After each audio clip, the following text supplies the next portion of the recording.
where it stops, no one knows. We're going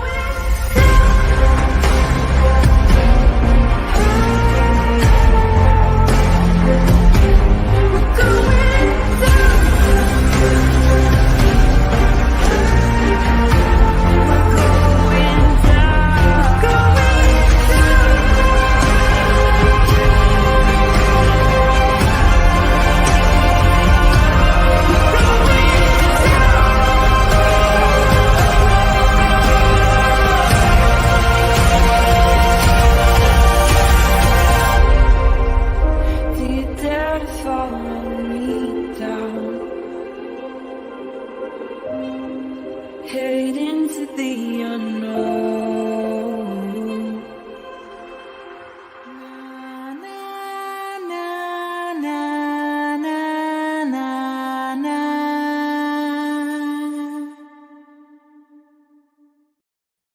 Hello, hello, hello. Hi, everybody. Happy Tuesday. It's already Tuesday. Can't believe it. Oh, hold on real quick. I already have an interruption. Okay. Okay. Okay. Thanks. If you need me now. Okay. Well, I can't help you right now. What am I supposed to do? Hold on.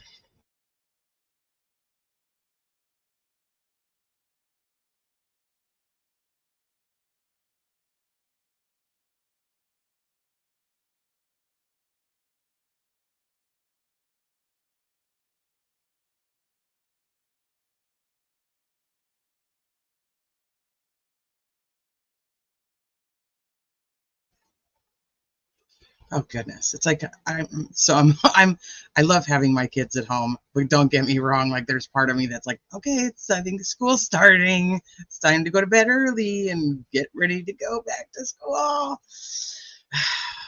All right, hi everybody, happy Tuesday, welcome back to Criminality, or if this is your first time here, welcome to Criminality. It feels like it's been forever.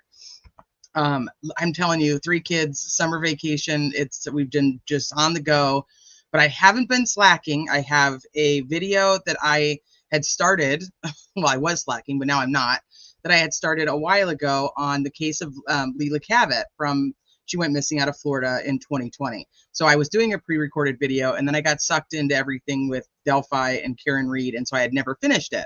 Well, that is actually almost done, and hopefully will be set for premiere by the end of this week. That's the goal. So I've been editing and doing that. I've also been getting things prepared for the next trial that I want to cover, which is the Black Swan case, ironically, also out of Florida. Florida has lots and lots of fun stuff. But I did say that I wasn't going to be covering too much of the Karen Reed case anymore, like digging into it. But I did want to cover like interviews, documents, that type of stuff. And obviously, most of you guys who follow Karen Reed already know yesterday was kind of bombshelly information that came out in the defense's motion to dismiss on counts 1 and 3. So we're going to take a look at that. Also, there was a couple interviews that were done, 2 by friends of John O'Keefe, and John O'Keefe's brother also did one. And then the gentleman who was actually in charge of the tech for the defense team, he was actually on a channel too. So we're going to kind of go over all of those. But first, I'm going to say hi to everybody since I've missed you guys. Feels like it really has been for, I don't even know. I think it was before 4th of July at least. So I hope you guys all had a great 4th of July. That was another thing. Like 4th of July just never ever stopped. It just kept going like all weekend long. So here we are. And of course, both boys are on some type of PlayStation at this point online. So we're going to pray that we can maintain a connection. And if we can't, then somebody's gonna have to get off their PlayStation. So hi Susie Q. I don't even sit there. I don't think there's any comments popping up. I don't know. Here we go. Hey Jancy, we have to bribe our dogs for nail clippings too and baths. My dog will cry. Like he even sees the clippers, the little one. If he sees the clippers, he'll freak out. He's like, arr! Like I'm like, nobody's even touched you yet. Hi, hello, Spring. I'm glad you're doing this. I've been out of the loop thanks to Hurricane Beryl. I'm back with the power, internet, and phone service and trying to catch up. Well, perfect. You can catch up here because that's what we're going to do. We're going to play catch up. Well, it sounds like we're going to play with food, but we're not doing that. Internet time is weird. I know.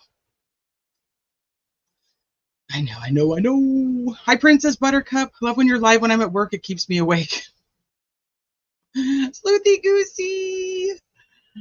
I'm about to cook my dog with treats. Hi, Todd. Hey, Strictly Chaos. What's up, Robin? Hi, Lady Claymore. Hi, Catastrophe. Hello, Lynn.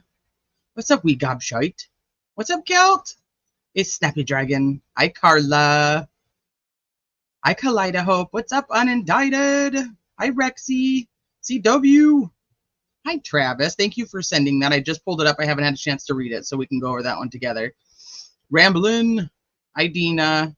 Hey, Shaz. Hi, Teresa. Chicken Operas. Somebody was making tacos. Is that you? Are you making tacos? I was like, oop, it's Taco Tuesday. Taco Tuesday. Hi, Hoodis. What's up, Momo Shark? Hi, Withal. Okay, so if I start to glitch at all, I'm probably going to end up turning my camera off, which I do anyway when I'm reading documents, but I'm probably going to end up just probably keeping it off the majority of the time. I think that'll help with the internet issues if we do have any that arise. But I'm like, there's so much going on. Like, I don't even like, where do we even start? Actually, you know what? I do know where to start. I'm going to play a clip from Aussie. Hi, Cold Truth. What's up, Sherry? All right, hold on. I actually have to pull this one up. I should have pulled it up before, but we shall see. We shall see. It's already started. I'm like, I don't even know what I'm doing on here anymore.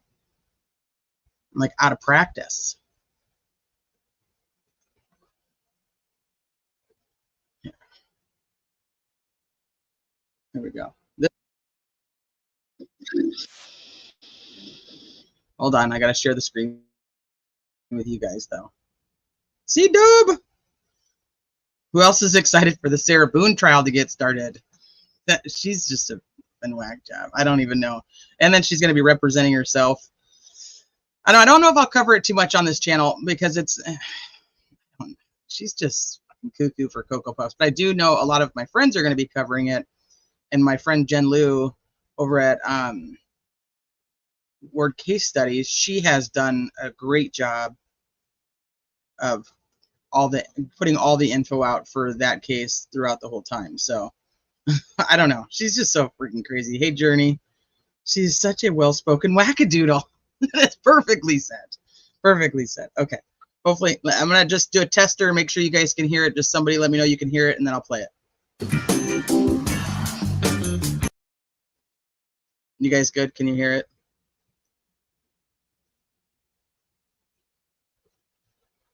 Hey, Christy. She's free entertainment. Dreading just did a new episode on Boone. It was informative and funny. Sounded good. Thanks, Schmeed.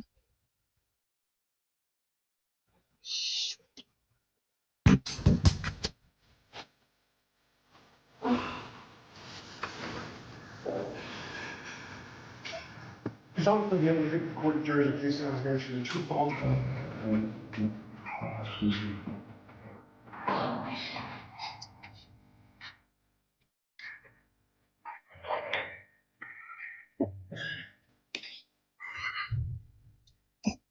Designed and developed a pressurized air cannon, so it was capable of firing a projectile such as a drinking glass at the taillight.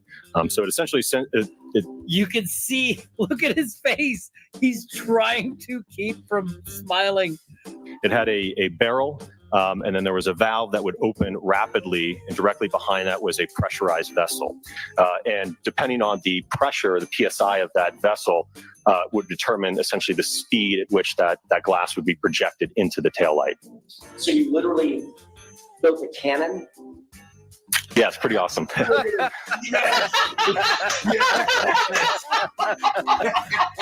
right, I'm in love. Go back. Please do that again. Yeah, it's pretty awesome. Cool job. Somebody with Jackson's like, He cool likes job. his job. I love this. cannon that would fire. So you literally built a cannon? Yeah, it's pretty awesome. I bet he's so much fun to hang out with. And I also, at one time, built a potato gun when Brittany's so like, proud to of shoot herself out with in her the potato pasture. gun. And She's like, also, I've done the something theory like that they this came up with too. about the drinking glass is something that I came up with. And I'm pretty sure that like that is just fate. Yeah, it's pretty awesome. That is pretty awesome. It is pretty awesome. Yeah, it's pretty awesome. That's a man who likes his job. No kidding. Oh, I'm so happy for him. Dr. Wolf, I like you, bro. Let's get a beer sometime. Yeah, Oh yeah. my God. So you literally built a cannon? Yeah, it's pretty awesome. Good job. Tell me what the results of your testing was with this pneumatic.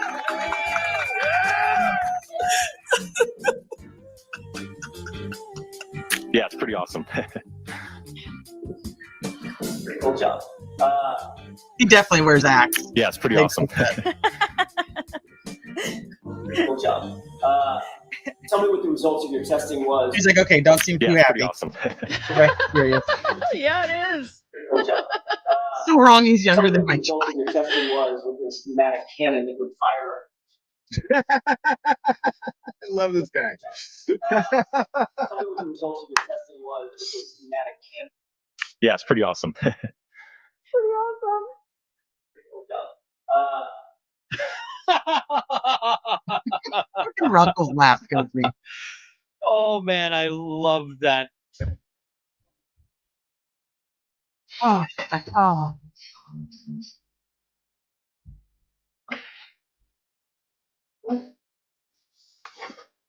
Oh, that gets you. That's what it is. It's also the court jury examination.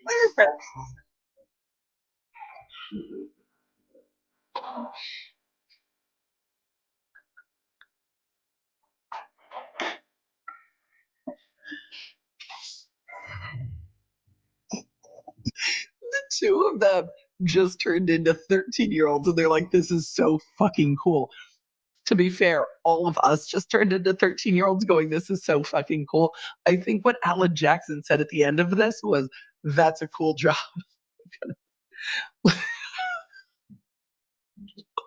She's addressing Sir, what do you do for a living? I get to make cannons and shoot things at cars and see at what speed it will break shit. Oh, you get to just scientifically break shit? Yes. So you Yes, I literally do. built a cannon? Yeah, it's pretty awesome. Softcore. Good job. Okay. All right. So, starting on a little light note before we get into some of the other stuff. Let's get rid of this one. Ah, shit. Hopefully I didn't get rid of everything I needed. I didn't. Thank gosh. Woo!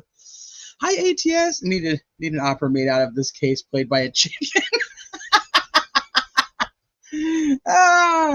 He's a cutie, but it was just so that his face when he says like it is like it's pretty awesome. Like, well, yeah, that would. I don't know about the building the cannon part, like that's not for me, but the shooting the cannon part would be way cooler.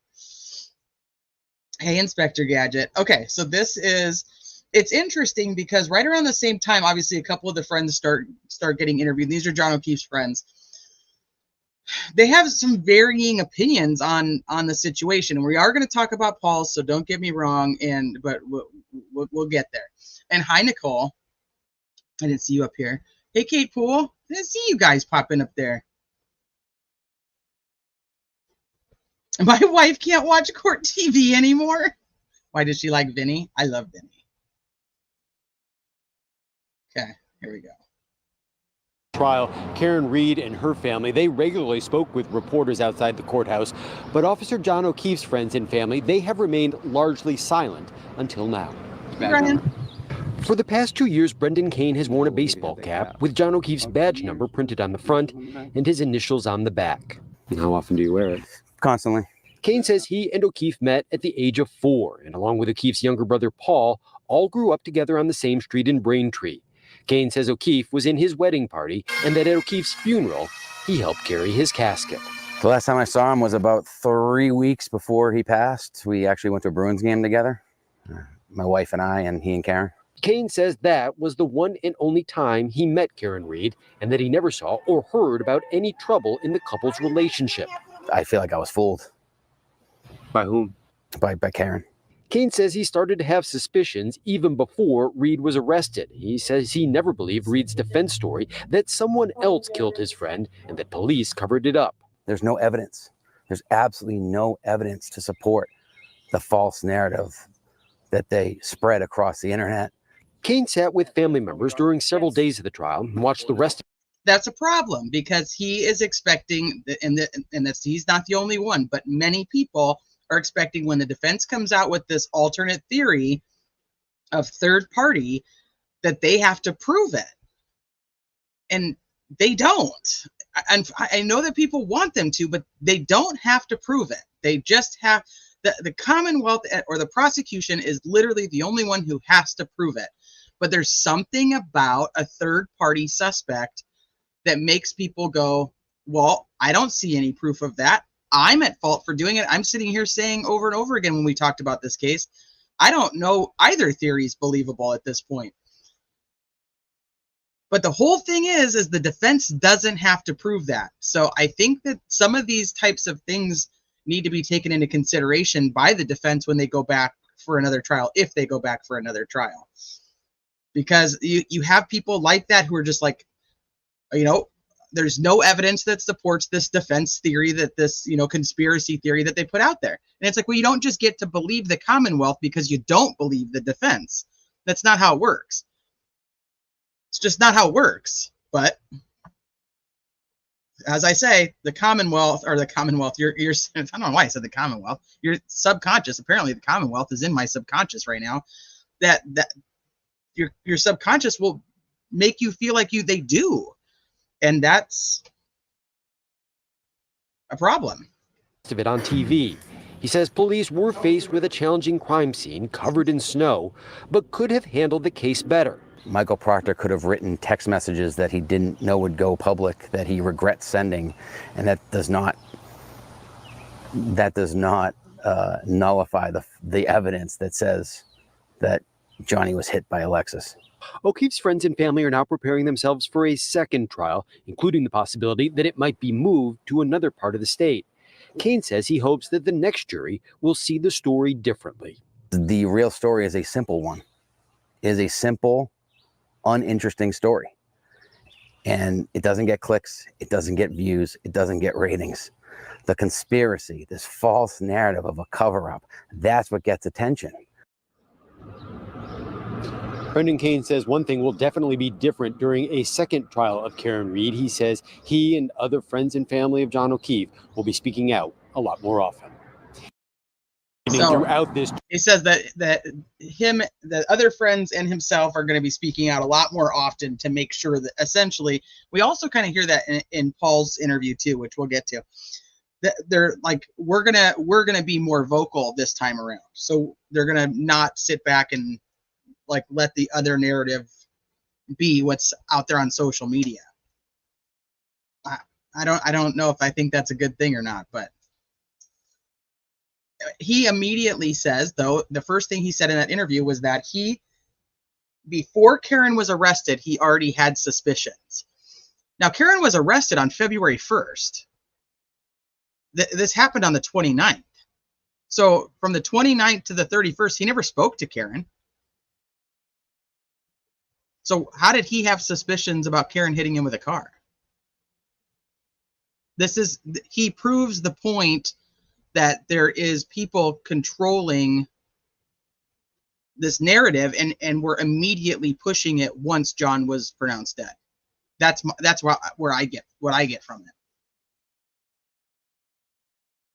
They can try and control the narrative, but facts and science has made up people's minds. Yep.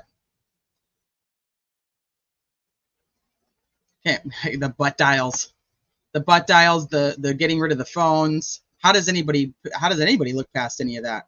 And so, and that's the other thing he says is like, there's no proof of this conspiracy. Well, they did destroy their phones. I don't know.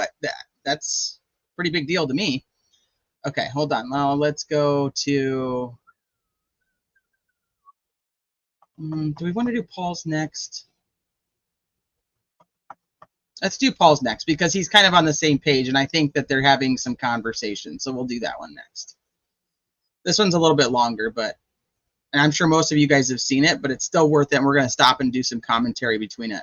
Hey, David, wasn't a third party more like 7 or 8 when they pit him outside? When they put him outside, that becomes premeditated because they knew the cold would kill him, right?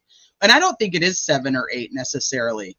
I think that you have a couple, and that's if the defense theory is accurate. You have the few from inside the house. I don't think it's everybody from inside the house. It's the few from inside the house that know.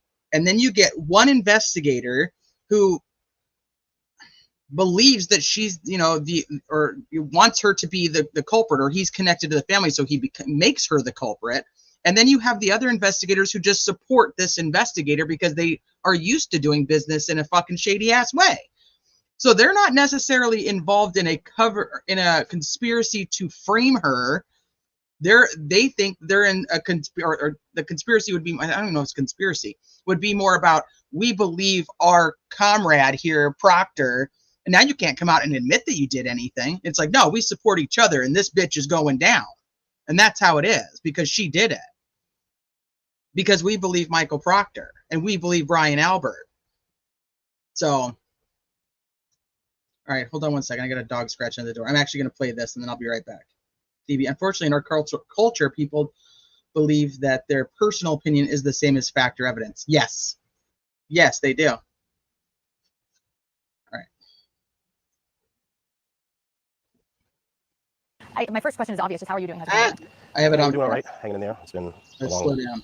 painful 2.5 years. And I mean, with the mistrial that happened the other day, obviously wasn't ideal, but if we have to do it again, we'll do it again. So we're ready to go.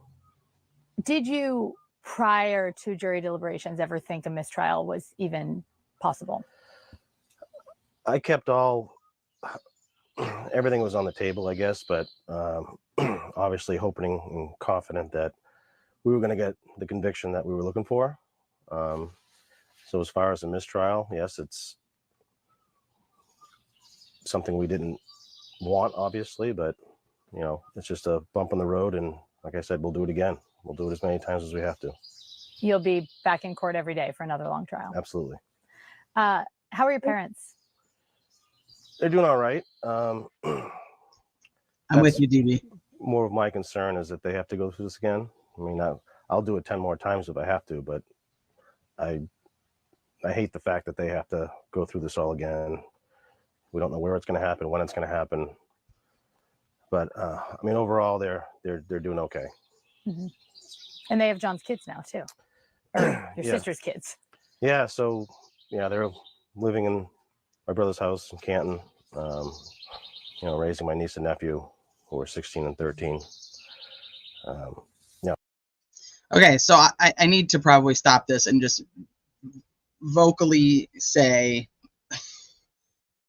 in no way, shape, or form am I,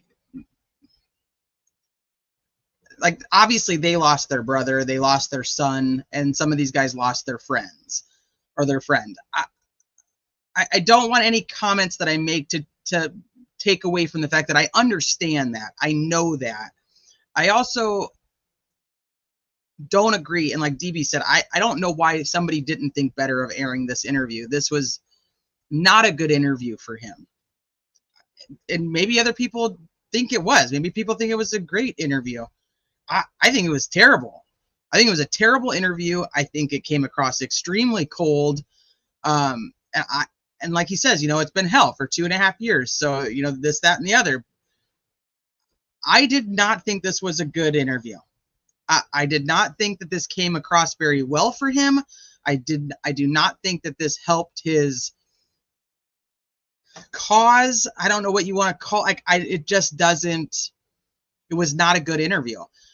So I have a lot of comments that I'm going to say throughout this that people are going to be like, oh, she's victim bashing or she's whatever. I do not take away from the fact that he lost his brother. I just want people to keep in mind that, and a lot of us have lost loved ones, but your anger makes you want to blame somebody. So once you blame that somebody, it's very hard to not blame them. And if you watch interviews of family members of murder victims for people who were actually put away that ended up being not guilty, you can listen to the interviews of the victim's family and they will tell you how much they hated this person and how much they believed this person did it. And then when it's proven that they didn't, the guilt that they end up having to feel because of what that person now has gone through because they wanted vindication and, you know, retribution for their loved ones so bad. And that's where I feel like Paul is at. So I feel terrible about John. I feel like John was probably a really good guy. He probably had his hands full. This guy, he just does not do himself any favors by doing this at all. So I just want that out there. Hi, RNM. So I'm going to read some comments and then we'll get back to it. Someone is going to pay and it's not going to be the Alberts. Yeah. Yeah. He believes she killed his brother. He's not going to be fond of her. Right. Leon Benson's case, the sister of the victim joined in a suit with him. They have made amends and made peace with one another. It can be done. No excuses. And Leon Benson was wrongfully convicted. And so that's what I'm saying. You kind of have to look at it that way too. They just want somebody that's going to take the rap and that they feel like they're going to have some type of justice for what was done to their loved one. I'm sure it's been hell, but he will regret this one day. That's where I'm at, and it makes it very, very cringy. And you know, if it helps in him healing, I guess. I just don't see, you know, a lot of this is about the public's treatment of the family, and I don't see how this is going to make that any better. But maybe he feels like this whole I'm standing up for myself and my family and what I think is right, and it's about time I do that. So he's probably going to get a lot of pats on the back from the people who agree with him. From somebody who has stood basically in the middle almost this whole time, I think it was a bad move. High malicious intent. Heavy metal rehab. That person isn't going to be Karen. Yeah, outlet for his anger. Does he want the same justice for the man he injured in his DUI? So speaking of this, I'm actually curious because I've heard so much that he would, you know, I have the documentation of his DUI, but I keep hearing that Karen bailed him out, but I haven't. Does anybody actually have proof of that? I'd like to see, like, how do we know that she bailed him out? Is that just something that was said? Where do we know that from? And just says, I feel bad for the O'Keefe family, but they are not seeing this clearly. You invite the Alberts and the McCabe's to sit on your side. He never came out of his house to try to render aid. No, it was because he was sleeping. He was tired. He was sleeping. Well, Karen bailed him out. I know, but I don't know where that's coming from. I've heard the same rumor, but no idea where it came from. You didn't hear that? Yeah, somebody posted all of his paperwork, but I couldn't find anything on there that actually said that she bailed him out. I feel like Miko would know that. Yeah, probably. Where is Miko's headphones?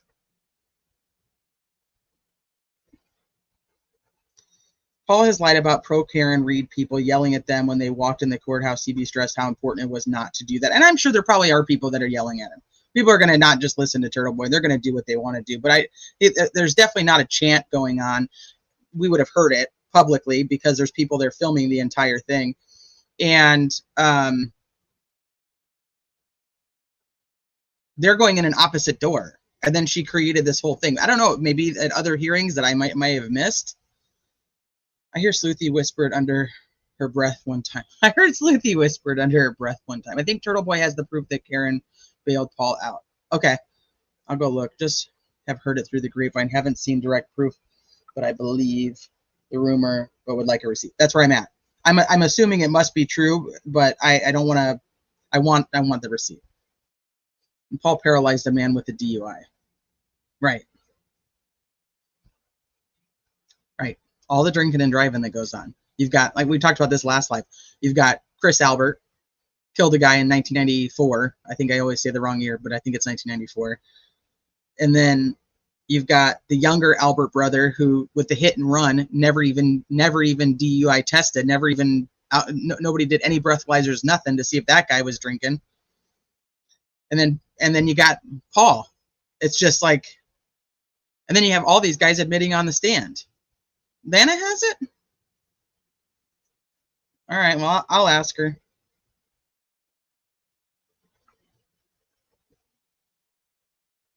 I was there that day, and everyone stopped when we realized it was Ojo's family. Did he really? Yeah, that's why I'm like, they all just drink and drive. You got all these people, like all these cops on the stand who are talking about drinking and driving in their fucking police cruisers.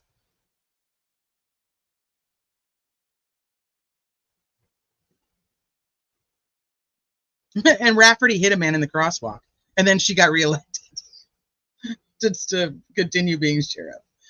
I wanted them to come down here and live with us, but my niece didn't want to leave Canton, didn't want to leave her friends, didn't want to leave her house, and kind of hard to force a kid who's been through as much as they've been through to kind of shake up their world,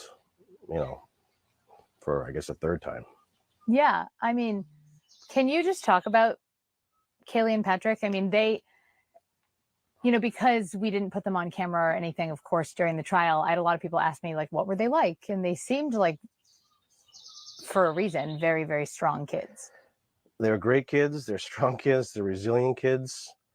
They have every excuse in the world not to be good kids. My niece Kaylee, super strong. When asked if she wanted to testify, we told them they didn't have to, and she said absolutely she wants to. She wanted her voice heard, her story heard. Wanted people to listen to her. She felt like because she was, 14 at the time, that no one wanted to listen to her. So she was strong and insisted on doing it. And my nephew was, he wanted to support her. So he said, if she does it, I'll do it. So I'm proud of them both for doing what they did. Yeah. Yeah. Okay, so anybody who's watched any of my Karen Reed coverage knows exactly how I feel about the kids testifying. And I get that, I get kids that, especially the niece Kaylee, wanted to testify according to them and according to whatever her name was that was in my chat that was like yelling at me about how the kids wanted to do it. Here's the thing is they're still kids. Like my kids want to do all kinds of stuff. That doesn't mean that I just let them do it. So if my kid is just super adamant that they want to, start driving at the age of 13 because they feel like they're mature and responsible and they're just so adamant about it, I should just let her. So I'm not going to get back into this conversation about this, but I am adamant about the fact that they did not have to testify, and I don't care if they wanted to. I don't know how else to put it. They're children. They did not need to testify. And they did not need to have a conversation with Jen McCabe shortly before they testified. So people can disagree with me all they want. They're not old enough to decide on their own. They're not. And so this whole, like, they wanted to, and I'm proud that they did it. Like, I'm good for him. I'm glad that he's proud that they did it. But we're talking about children with trauma, and they absolutely have trauma. Let's not even kid ourselves. But in all reality, we're just creating more trauma. I don't know. That's my opinion, my channel. It is what it is. So they were not witnesses to anything that needed to be talked about. What? They went on there and talked about the fight in Aruba. Who gives a fuck? So it pisses me off that anybody was okay with this. Yeah, they're really strong when they got on the stand. It was amazing. It's not amazing. They shouldn't have had to be Do you there. feel comfortable telling me just... I don't know who this interviewer is, and so I'm probably going to take a lot out on her because she asked no hard questions. And I'm sure Paul O'Keefe was not going to interview with anybody who asked him anything that was even a remotely hard question. So he would have just said no to the interview. But she's got kid gloves on, and you cannot interview with the kid gloves on. You can't. You have to be able to ask them some questions that your public actually wants to know. she's literally useless. She's like, yeah, that was so, I was very proud of them. Well, no, what the fuck are you talking about? From all that you've learned over the last 2.5 years, like what you think happened that night? Oh, we know what happened. We know what that happened. No, you don't. Johnny and Karen were arguing. It was kind of towards the end of their relationship. Things weren't well. It was over New Year's. You know, they were drinking. It was towards the end of their relationship. The only reason it's towards the end of their relationship is because he died. You have no idea what the future of their relationship was like.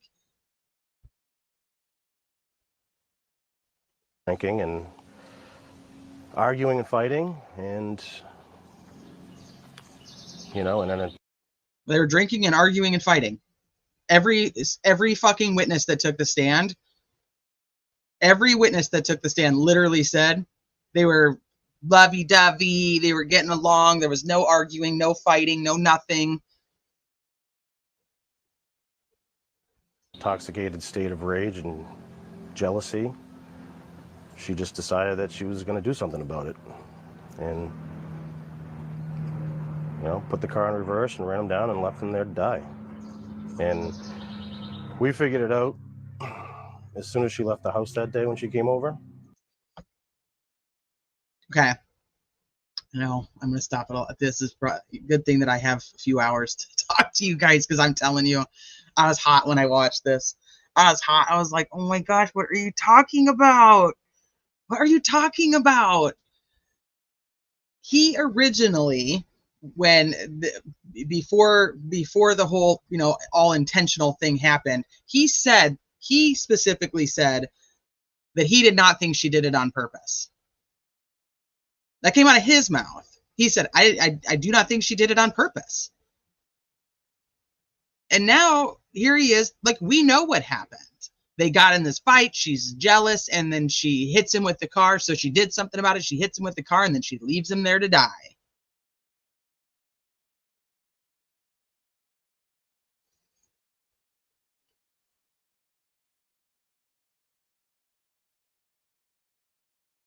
He then gets upset and talks about how Yannetti made a statement at the beginning of the trial, and now Yannetti changed his mind. What? So Yannetti said something in this, I'm not going to be able to say this one verbatim, but something along the lines of that there was nothing malicious about it, that there was just, you know, it was an accident and things happen and whatever. I don't remember exactly what he said. We can pull up the article. But then he changes his mind that it didn't happen. But this guy can change his mind that she now did it with intent. Where's the intent? They're trying to utilize something from these voicemails after the fact where Karen is super pissed that she did it on purpose, which is mind-boggling to me, because that would literally be the opposite. If she knows she just hurt him, why wasn't she like, I hope you're fucking sitting there bleeding, you piece of shit? Why wouldn't she's like, where the fuck are you, you fucking pervert? Like, why isn't she like, I hope you're laying there, you know, passed out, piece of shit? Like, you know what I mean? Like, the commentary doesn't add up to somebody who did that on purpose. Yannetti said that because the CW said there was a video proving she hit him. Right. Fucking liars. There probably is a video proving what happened, and then they're like, fuck, it doesn't prove that. Why would she call him if she knowingly murdered him? There's no way. Yeah. Or if she did, because she's just in some crazy drunken state, why isn't she saying anything about, I hope I fucking hurt you, you asshole pervert?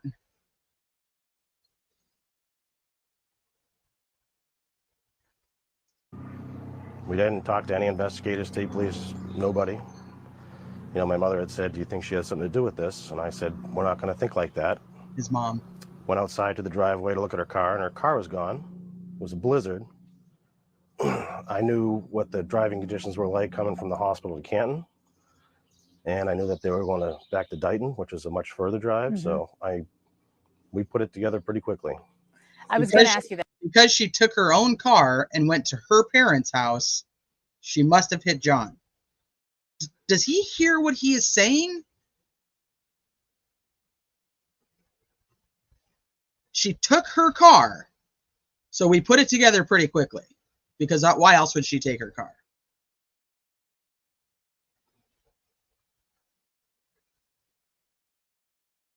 Notice that these guys were all at the house before Karen got there to take her car. Did they all have this whole, the taillight was completely gone?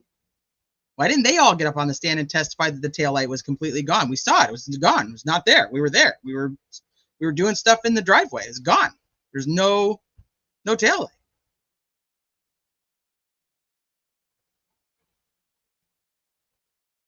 That next, so you took words out of Yeah, my she mouth. didn't Was hear. like, when did you realize? It was literally that morning. Yeah, so I would say early afternoon when they came back to the house. You know, she wanted to come over and see the kids. Didn't really interact with them at all. Was there for probably a total of 30 minutes. Didn't say much or anything. And half of her time was upstairs gathering her things. Maybe, does he realize that she literally just found her boyfriend dead? She just found him. She threatened to commit suicide, and then they sectioned her and had her at the hospital where he's blowing her kisses. Yep, it's just a confirmation bias. His cop friends told him she did it, so anything she does makes her look guilty in his mind. And then they go back and they play into, yeah, she did do this and she did do that. And when she came over, like, she took her car. Like, oh my gosh, she took her car. Why would she take her car? The fuck? It's her car. Why wouldn't she take it? They're talking about, well, she's driving in a blizzard. Well, her dad was driving, number one. But number two, they all just drove. They all just drove. Then my wife spoke to her on the phone on their way back to Dighton. Yeah. And she told my wife that just have to remember the bad times. And I don't think I'm ever going to talk to you guys again. Was that phone call what made you sure of what had happened? Absolutely, yeah. We already, like I said, we put the pieces together on our own, and that just really solidified it. Mm-hmm. You know, why would somebody say that? Why would someone say, you know, if you didn't do anything, why would you say you're never going to talk to us again? Or why do you have to remember the bad times? Almost like justifying what you did. Right. How would you? Or coping with the fact that she's not going to have him anymore. And if she continues to think about the good times, she's going to try to kill herself. You have expected her to act in that situation if she hadn't done something? More sad, empathetic, sympathetic. But like I said, when she was at the house, she barely said a word. You know, she wanted to be there for the kids. My nephew came home. My niece was already home by the time she got there, and her family arrived. And I sat down, my nephew in the other room, she sat right next to him. I explained to him that JJ's, you know, something happened and he's no longer with us. I just want people to notice he does say that she was there for both kids, that she sat there next to them. So she was in the room, because that was a big thing back during testimony of whether she was actually there when one of the kids or both of the kids was told about John passing. He does say here that she was there. Let me answer a couple questions real quick. I don't want to sound judgy, but this man needs a good therapy. He does. And that's why I'm like, I absolutely get it. I get it. I get that he's got a lot of his own trauma, losing his siblings and being the only one left. And I hate taking away from that, but you can't just, he just doesn't see it.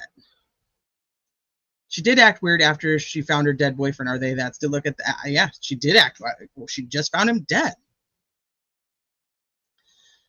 Hey, Happy, how did they put everything together? Even Paul said that JOK looked like he'd gone 100 rounds with Mike Tyson. I think it's an absolute case, like Nunya said, of confirmation bias, of this is what they think happened. And there's nothing,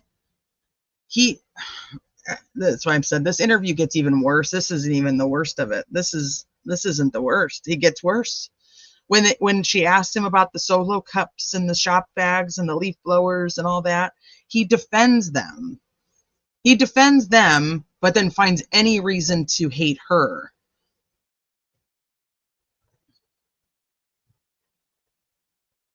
Somebody asked when the kids testified. So the kids, and I don't remember what day it was. It was early on. I can look at my notes. Somebody in chat might actually remember, but they did not air it. So we were not shown the kids testify. We didn't get to hear it. We didn't get to see it. We just got the commentary from the reporters in the courtroom who were like on Twitter and whatnot. Hi, Michael. She absolutely hit him, not on purpose. The cover-up was made up by the defense team based on lapses in investigation. I don't get how people buy that. So many holes in the defense theory. See, that's kind of what we were talking about at the beginning of the live, is it's not even about the defense theory. If you take away everything from the defense side, take all of it out, stop thinking about it, because the defense doesn't have to prove their theory. Just get rid of it. So put it out of your mind and think about what the Commonwealth presented, what the witnesses who had no tie to either side presented. Don't worry about your even the stuff with the testimony of Albert and Higgins. Even take that stuff out of it and just look at what the Commonwealth presented. If you look at just their case in chief and you look at just the people who were testifying that had nothing to do with either side, the defense doesn't have to prove their theory. The Commonwealth has to prove she did it, and they didn't. Not to me, anyway. So, but that was kind of what we were talking about. People think because the defense has this theory that they have to prove it. Legally, they don't. She wanted to be there for the kids. Shows right there that she cared for them. If she didn't, she wouldn't have stuck around if she didn't care for them. I mean, the fight they were having that day, and hopefully, Sleuth, yeah, I was going to see if you were busy sometime this week. I would like to go through and actually still read all the text messages between them, because I think it would put a lot in perspective for people who haven't read them in their entirety about what was actually happening. Like, that's what they're fighting about, is that she's spoiling them, and he doesn't like it because he ends up having to be the bad guy all the time, because everybody else in their life gets to come in and just be like, oh, here, you can have this, that, and the other. And he's wanting her to be like his partner in raising the kids, which means she can't come in like the fun aunt and buy them whatever whatever they want. She has to come in like a stepmom, essentially, and discipline and do all the things. And she's like, I don't know how to do any of that shit. Like, I'm just trying here. Like, I'm doing my best, and I don't know what the hell you want me to do. And he's like, I get it, but like, I need a partner that can help raise kids, not somebody else who's going to come in and spoil them like everybody else. The whole thing is tragic. I think I got so far behind on chat.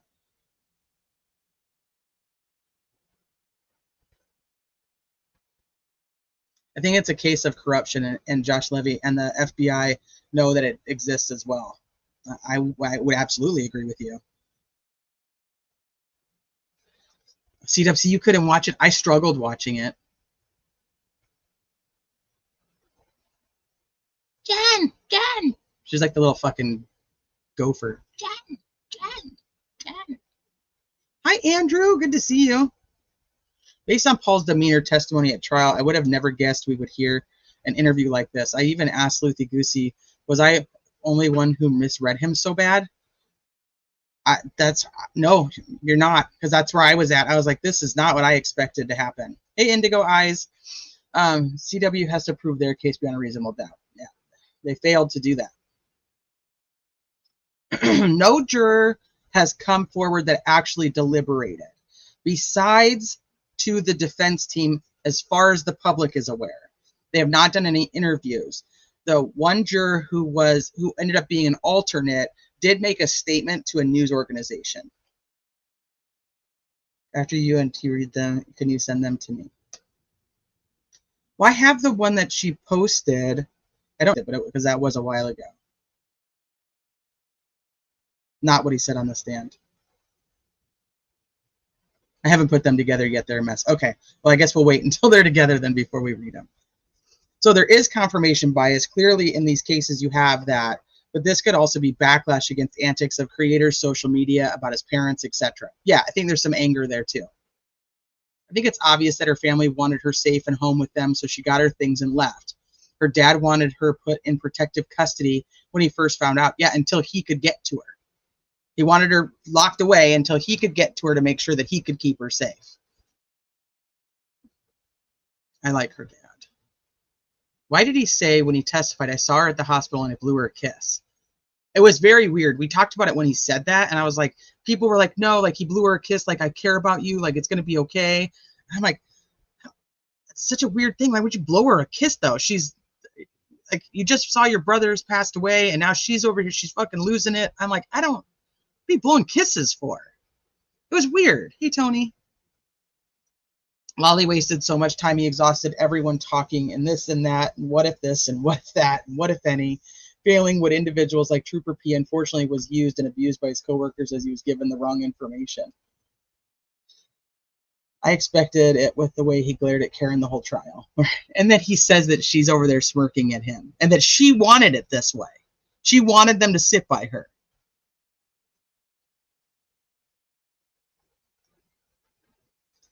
Need to be printed out to do what you want to do, ATS. I'll be moved into my new house this weekend, then I'll do it. Sweet.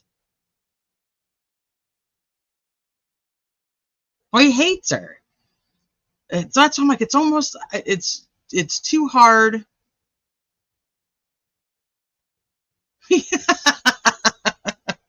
Turtle Boy retweeted one of Sleuthy's tweets, so now she's got a new pad.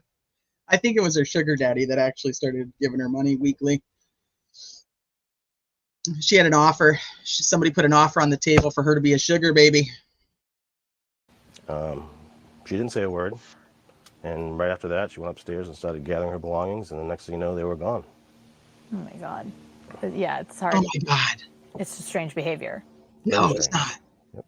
When did She's the not whole she's narrative supposed to stay there. It's not her house. Her version of events become known to you? Well, if you remember her first arraignment in Stoughton District Court, yeah, her attorney, David Unetti, had said this is a tragic accident. Right here. His client had no criminal intent. Mm-hmm. And then, you know, fast forward to, I guess, when Alan Jackson came on board. And, you know, they teamed up with a blogger to get their story that they concocted. And Michael, no, I think because you missed the beginning. I think you missed a lot of what was said going into the interview about that we do believe that he does have hatred for her because he does believe that she killed the brother. But I think you might be missing some context. So what you're seeing now, you probably are missing why we're saying what we're saying now. put together and flooded out there. And people were only hearing one side of the story and coming to conclusions before actual evidence in the trial had actually begun. So a lot of the public was misinformed, you know, because they were only getting one side of the story. And, you know, we didn't come out and tell our side of the story or, you know, what we thought or knew happened. We've kept a low profile and have been silent through this whole ordeal. But, you know, now it's time. You know, now it's time for people to understand the truth. And, you know, the jurors, we thank them. They did a great job. They put in a lot of hours, paid a lot of attention, worked hard. Unfortunately, they weren't able to come to, you know, a consensus as far as a verdict goes. But, you know, we have another chance at it. And, you know, hopefully the jury that we get for the second time around will, you know, we'll see things more clearly. So, just so I'm clear, you think this all started when Alan Jackson showed up and Karen throughout the course of this? Okay, so one thing I want to say here is he thinks that we don't have all the sides of the story, like we only have her side of the story. But there's many of us like on social media, and obviously the ones who actually sat there to deliberate, the 12 that were the ultimate people. And I tell you guys this all the time. I'm just a person on YouTube with my opinion. My opinion has zero outcome on the trial of this case, of any case. Unless I'm a juror on the case, I really have I got nothing. So us that didn't have a one way or another opinion on what happened and what didn't happen by going through court documents and by listening to testimony, we get a little bit more information than the jurors do, but it wasn't proven. That's why we don't have a guilty verdict. That's where I'm at. Like, anybody who can sit here and say like now, like she is guilty, we're still at the exact same place. She's still technically not guilty. She's not convicted of anything. But we all heard all their sides. We have all their statements. We have all their testimony. We heard it. So his side of the story, I don't know. I don't. That's why I said maybe this is to make himself feel better, like he's finally getting something out. But I also think it's probably a very bad time to do it when he's super pissed off that he didn't get a conviction. Trial, you think she knows what she did? She knows exactly what she did. And she's trying to buy and lie her way out of this, refusing to take accountability for her actions. Not only that, but pointing the finger and blaming innocent people. Yeah, talk to me about that. I mean, because the thing... We're in the same position. She's technically an innocent person, and he's sitting here saying she knows exactly what she did and she won't take accountability for it. But everybody else thinks it's wrong to say that all these other people who are technically innocent, nobody should point the finger at them. But that's what's happening. The thing is, it's the story on the defense side is not just, oh, she didn't do it. It's she didn't do it and all these other people did. Yeah, I mean, she's pointing the finger at everybody. Everyone's lying except for her, according to her. I think we had 67 witnesses testify. 68, I'm sorry, That's testify. all right. And according to them, they're all lying and they're not credible. And, That's right, Paul. Which, I mean, they were proven to be lying on the stand, where some of them even had to admit that they lied. And that I'm not saying that she didn't lie about anything. What I'm saying is these people he's saying, they were proven to have lied.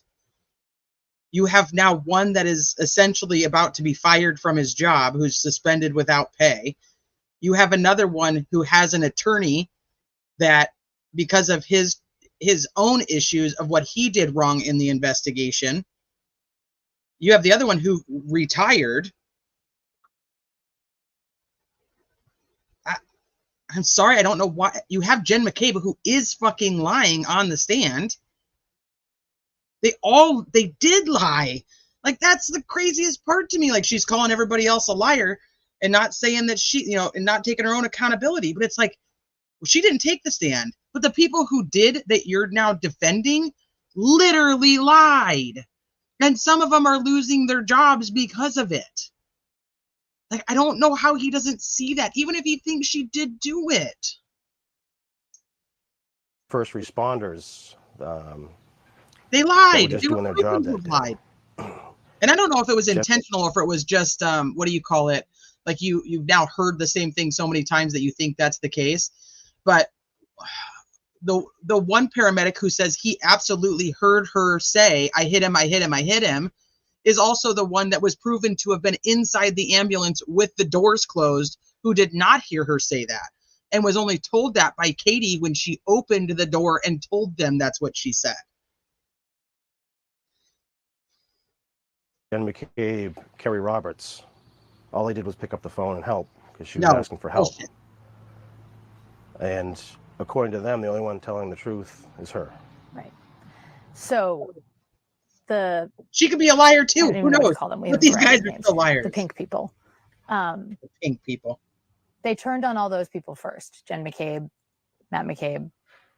But then how have they treated you guys over the course of the last year and a half?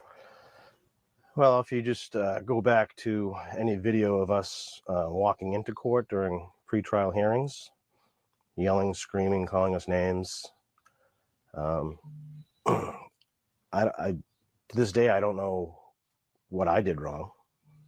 I get messages all the time, whether through Facebook or other ways of communication, telling me that I'm a moron, I'm stupid, need to open my eyes and all this stuff. But I ignore those. I don't really care what people say to me because this isn't about me. This is about my brother. And I like to think I know a little bit more of what's going on in the case than, people that are just reading stuff on the internet. And We're reading the court documents and listening to testimony. Paul. I don't know. Things said about me, accusations about me, all types of things that just aren't true. But again, I just brush it off because this isn't about me. So if these people buy into this big conspiracy, right, Now he that doesn't brush it off. Brian Albert's a murderer or whoever, okay, if they buy into that, why are they turning on you guys? Has that ever made sense to you? Because we don't believe in a crazy conspiracy theory that holds no merit, no evidence. I mean, we know these people. God, I just want to be like, come on, fucking wake up. And I think that when he talks about like people messaging him and being like, you're blind, you need to like open your eyes, it's because it's just, you don't see what's right in front of you. And that doesn't mean that they killed him, and I'm not saying that, but they were proven to have lied. They're not honest.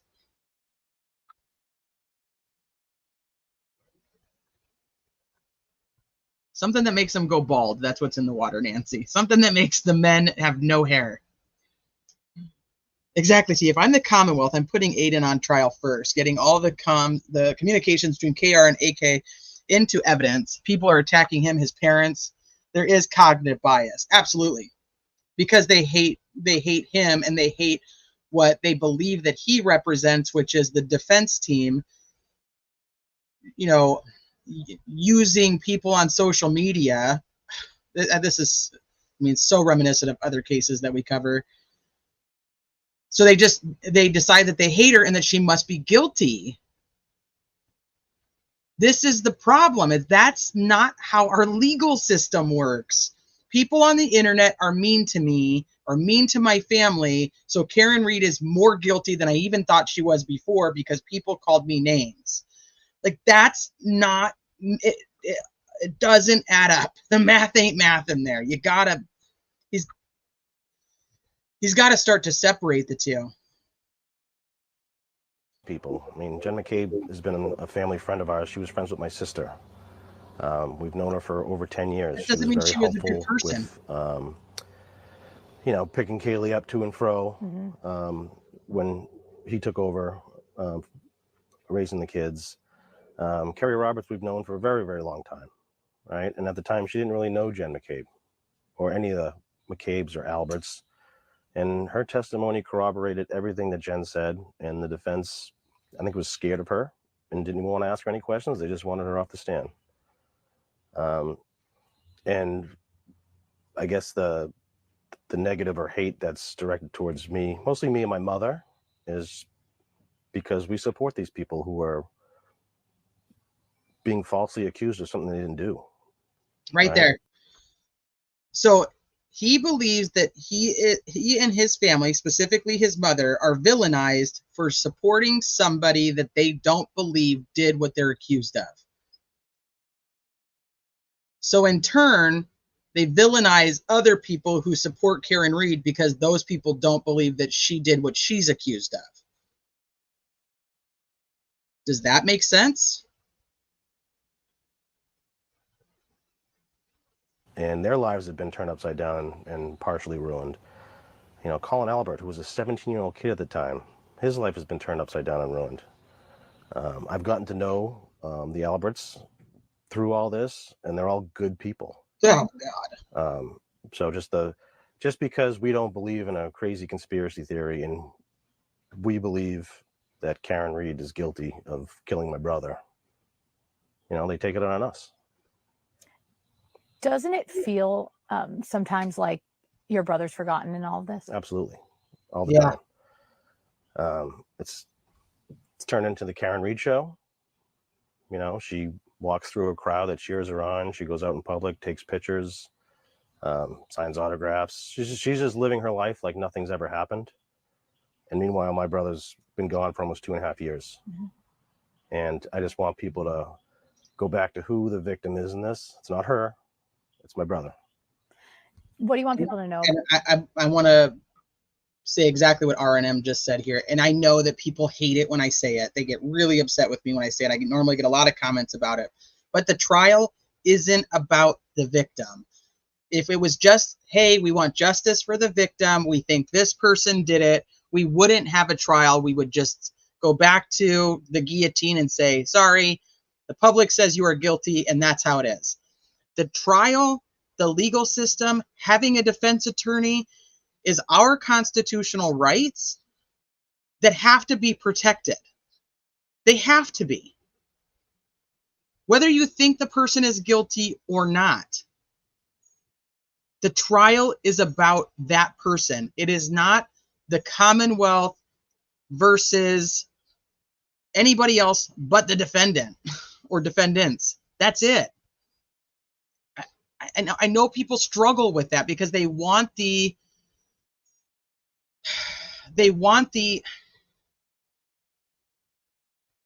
instant gratification or retribution for their loss of their loved one, but the trial isn't for the victim.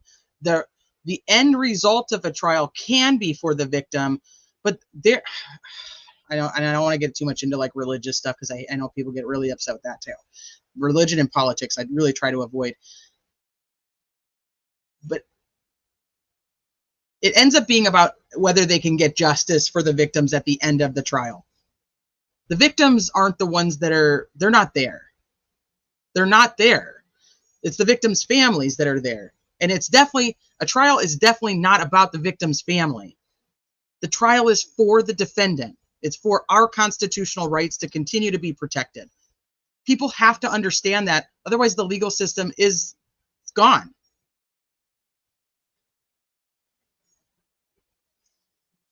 Hi from the 321. I missed your decline off the fence. Can you recap on your turning point or our photos of you in new Lexus with a trunk full of Dr. Pepper going to the Star Circuit?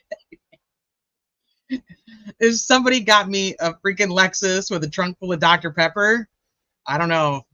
That might get me off of a fence. No, honestly, I think what got me off the fence, I think it was, I was still kind of sitting back and forth, but I was like,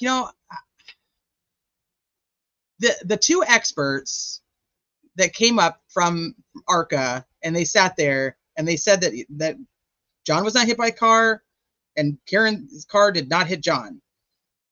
And I still sat on the fence a little bit after that. And I came live and I was talking about it and I said that I believed them. And so Susan, who's not here because she's spending time with her grandson, which is way more important, she said, Teresa, how do you sit on the fence still if you believe those two witnesses? And I thought, well, fuck, Susan, you're right. And that was it, because I do believe those two witnesses. So I can't sit on a fence and say I believe those two witnesses. The two things don't make sense. And I do believe them. So here I am. I think she's innocent. Now, that does not mean that I buy into the defense theory. I am not there. I still think there's an alternate theory that has not been presented. That actually is probably what happened. Hi, Veronica. MySpace. I love MySpace. So, what are you guys all doing cartwheels? That's where I'm at. That's how I got up. That's how I got off the fence.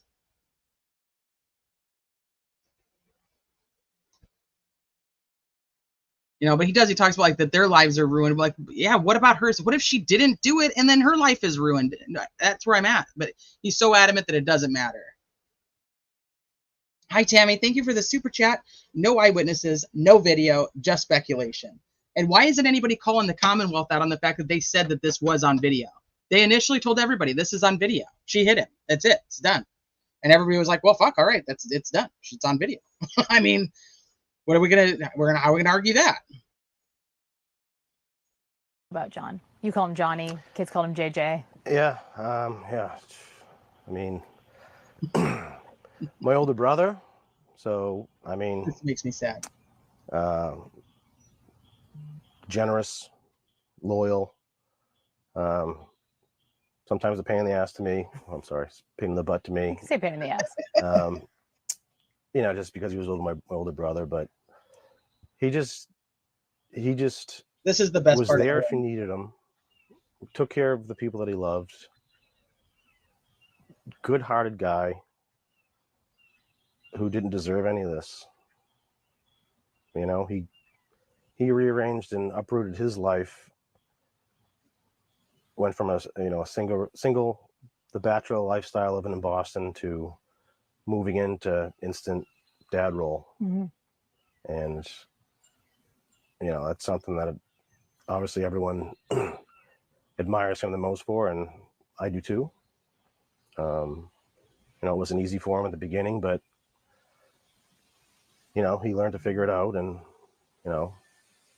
we all helped as much as we could without getting in the way. Just an overall good guy.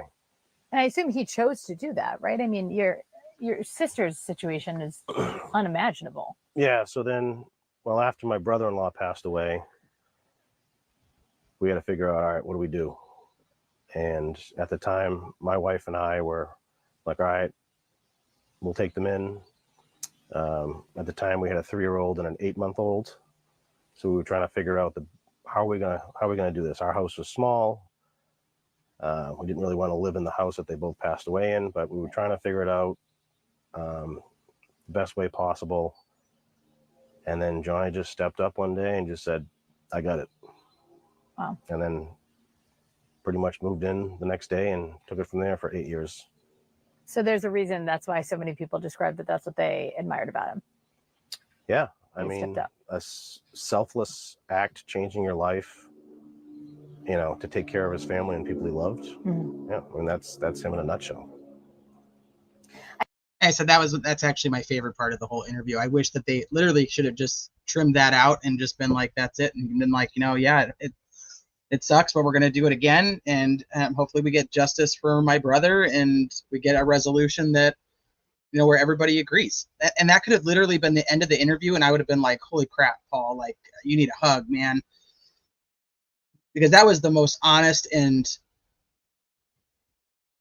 heartfelt part of the entire thing. And hi, Angela. Fine, but same goes for funerals. Funerals aren't for those that have passed. It's for the families to grieve. And trials aren't about the victims. It sounds mean, but it's accurate. I know, but thank you for being here. But people get so mad when I say that. And I remember R&M coming in and people were like, she doesn't care about the families because she says that the trials are for the defendant. And I'm like, oh shit, they are. I don't think anybody's really said anything after that, but it's true.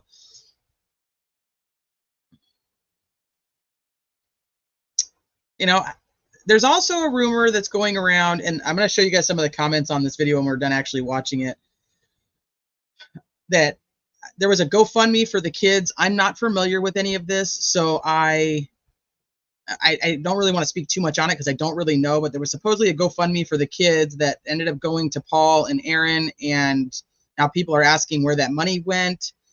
Now he's not raising the kids, and his parents are raising the kids. I don't know. So that's kind of something to stay tuned for. I'm sure that something's going to end up probably being more on social media about that. I know I asked you how your mom's doing already or how your parents are doing, but I just can't imagine for her losing 2 kids. Yeah. Is she like a different person now? She's a strong woman. I'll give her that. Yeah, it's unimaginable, just to lose them in the ways that she did. My sister suffering for 5.5 months with brain cancer. Yeah. But at least had the opportunity to say goodbye. And then, with my brother just being taken from us so quickly and senselessly, I know somehow she keeps it all together. My father, quiet, kind of keeps to himself. But I mean, overall, what they've gone through it's unfair. Yeah. It's unimaginable. But I agree. They're strong and they keep moving forward, and just same thing. They do what they have to do to take care of their family. I have to ask you. I agree with that. I think that it, obviously, as a mom, losing one of my children, I can't even imagine. And watching one of my children suffer through anything is just like a knife in the heart. Like I'm telling you, like there's just no way. So I give his mom a lot of grace because of that.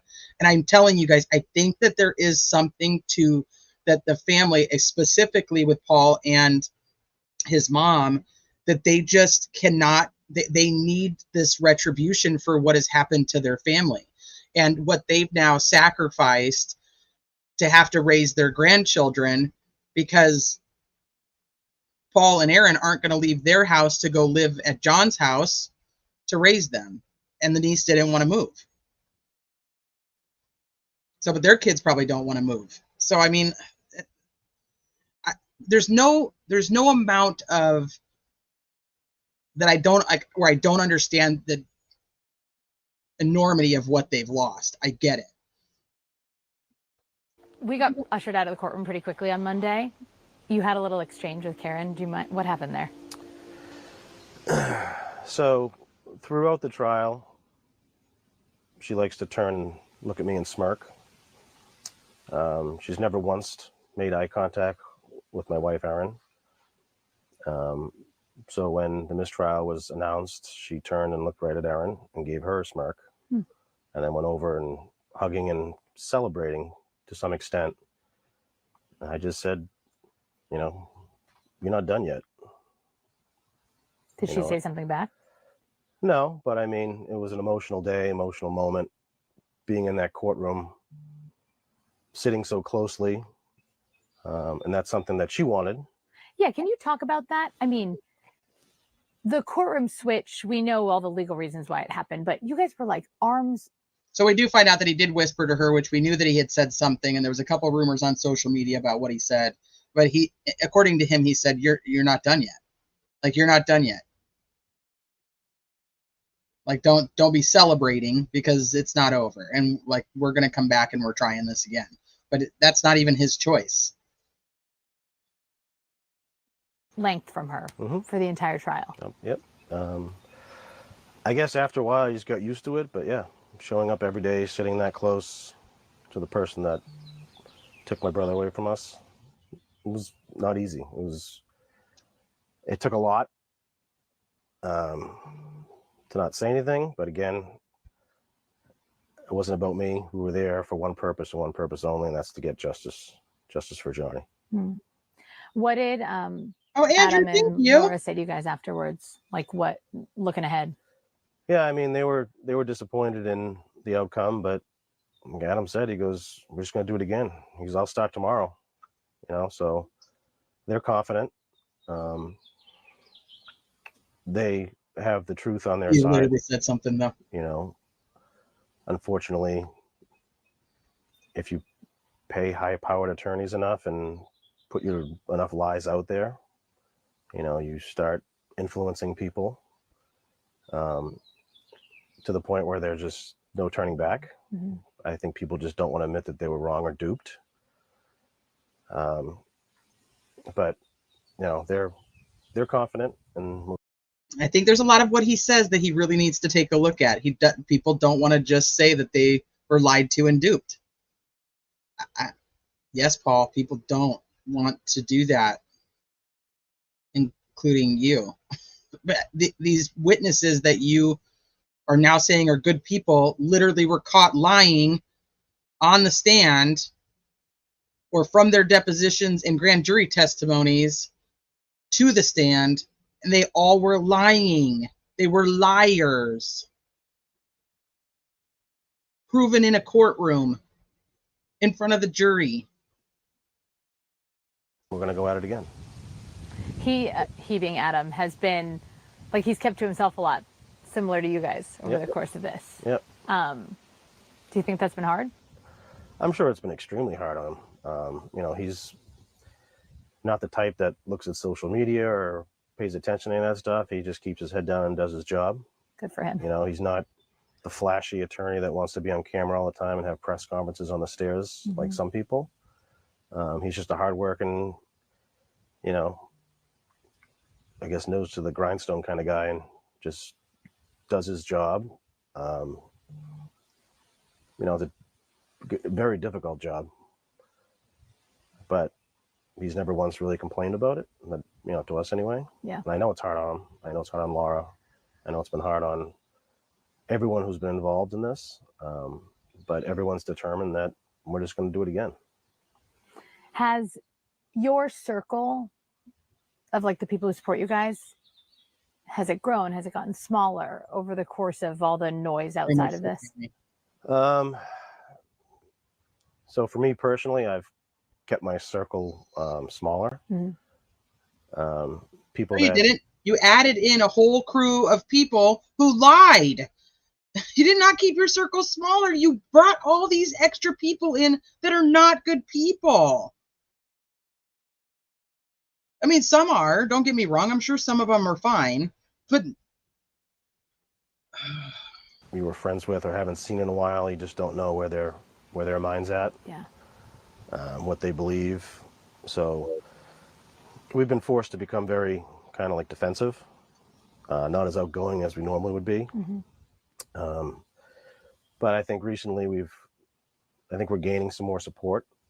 I think people have been afraid, to show up to court and I guess counter protest to the people that are outside.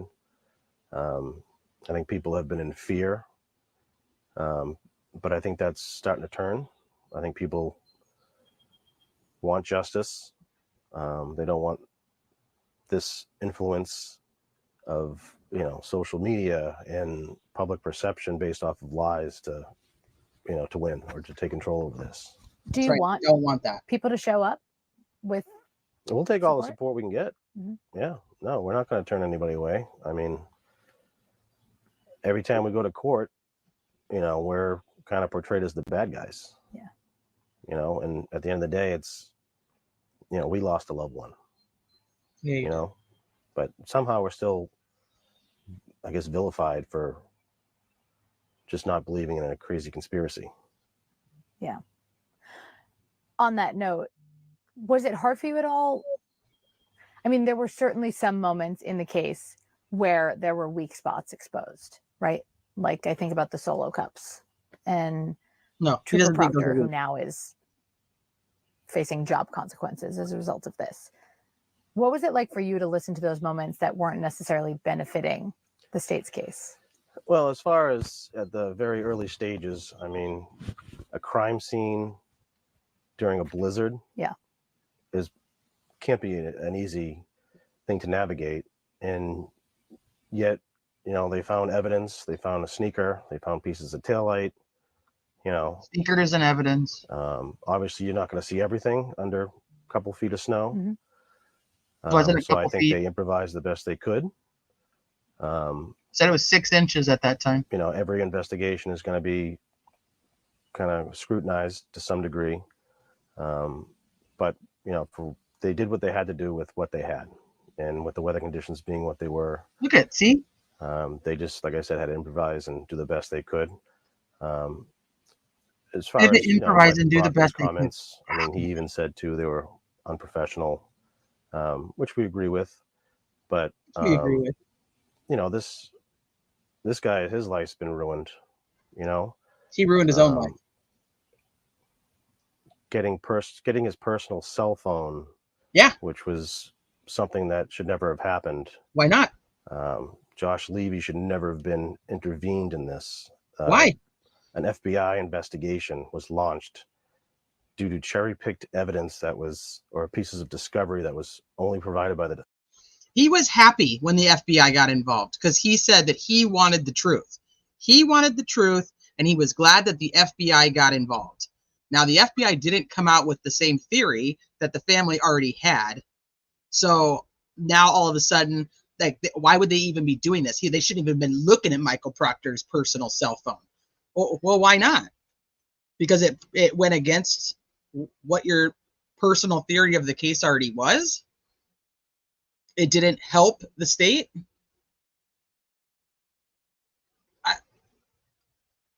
Now he's pissed that they even got involved. Oh my goodness. Thank you so much, Carrie, for another 5. Andrew gifted 15 total. I missed his first 5. Thank you, Andrew. You guys are always such great supporters of the channel, and I appreciate you guys, and welcome to all the new members. We talked about the damn sneaker. I'm telling you, the sneaker would have been found. It was 6 inches of snow. They said 4 to 6 inches of snow when John was found. 4 to 6 inches of snow. The sneaker is taller than 4 to 6 inches. The sneaker would have been located right next to where Officer Saraf's cruiser was. Like, he would have opened his door and there would have been a sneaker there. Essentially. Well, I'm probably not right there, but you know what I'm saying. Like, it would have been there.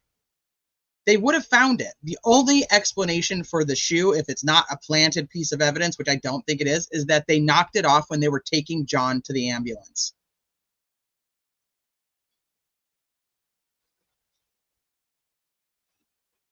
So you think like they found a shoe and there was like feet of snow. There was no feet of snow. Not until way later after the CERT team arrived, which per protocol, supposedly they weren't allowed to come yet. But we're talking about what happened that morning with the Solo cups, the grocery bags, and it's like right in the middle of a blizzard, they did the best they could. What? What are you talking about? That is not the best they could do. And I don't give a shit if it's a blizzard.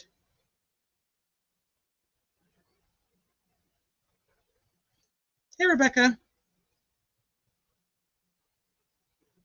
I do not think he was hit by the Lexus. Now, I have alternate theories. I'm not sold on the defense theory, Rebecca, about whether he was beat up in the basement and brought back out there. I think there's an alternate theory of what happened to John, and I don't think people have actually figured it out yet. Not people like as in us, but I'm talking about like with the evidence they have, there's obviously something else that happened, and they just haven't put it together.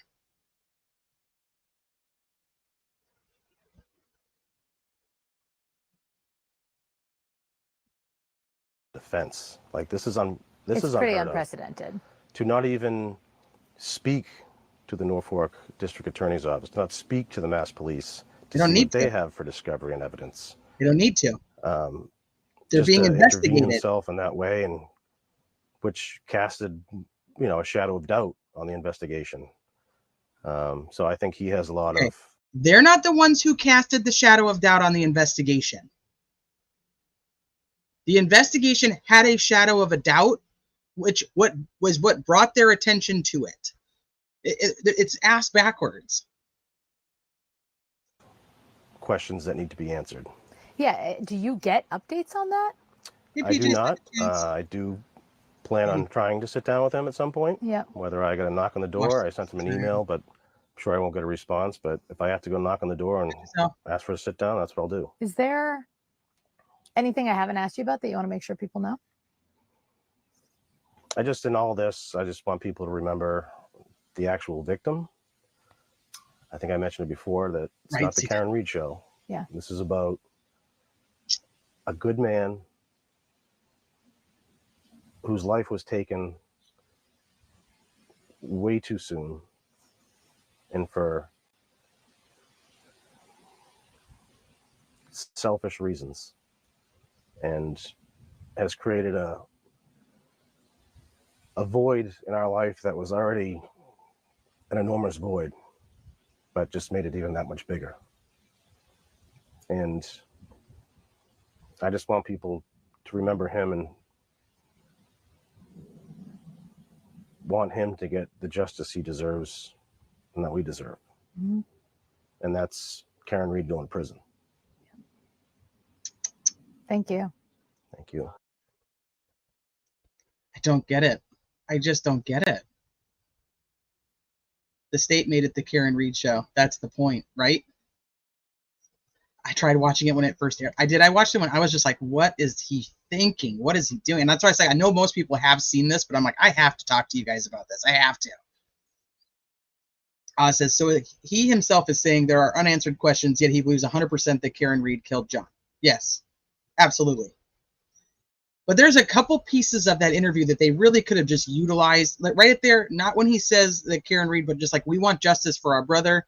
There's a void a massive void in our life, like those kinds of things. He's genuine. And I think that he is genuine when he thinks that Karen Reed is absolutely guilty. But I think that there's a blinder to the facts that were presented right in front of him, probably because he was too busy staring at Karen Reed instead of actually listening to the testimony of these people.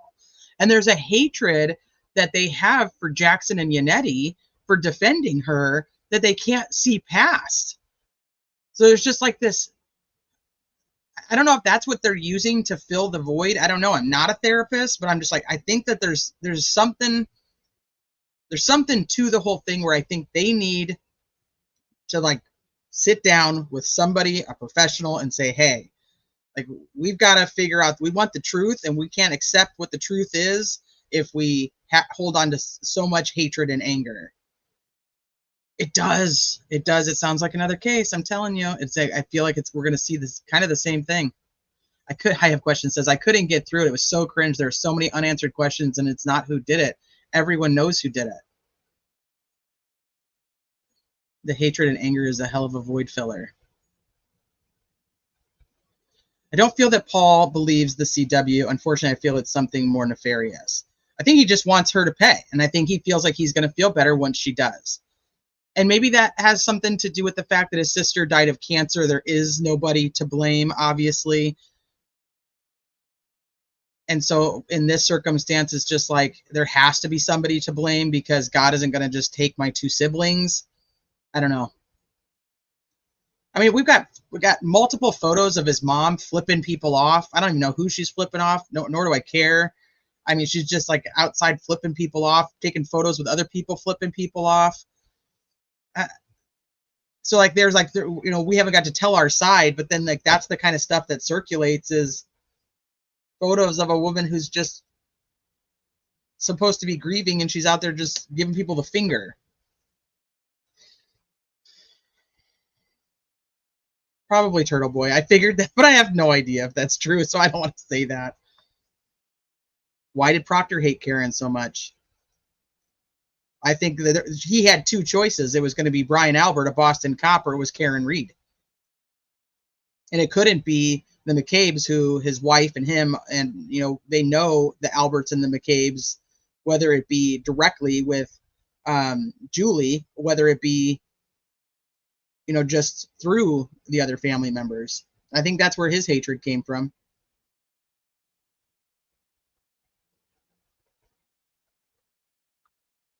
I think they're all trapped in the anger stage of grief, and it's blinding them from the truth.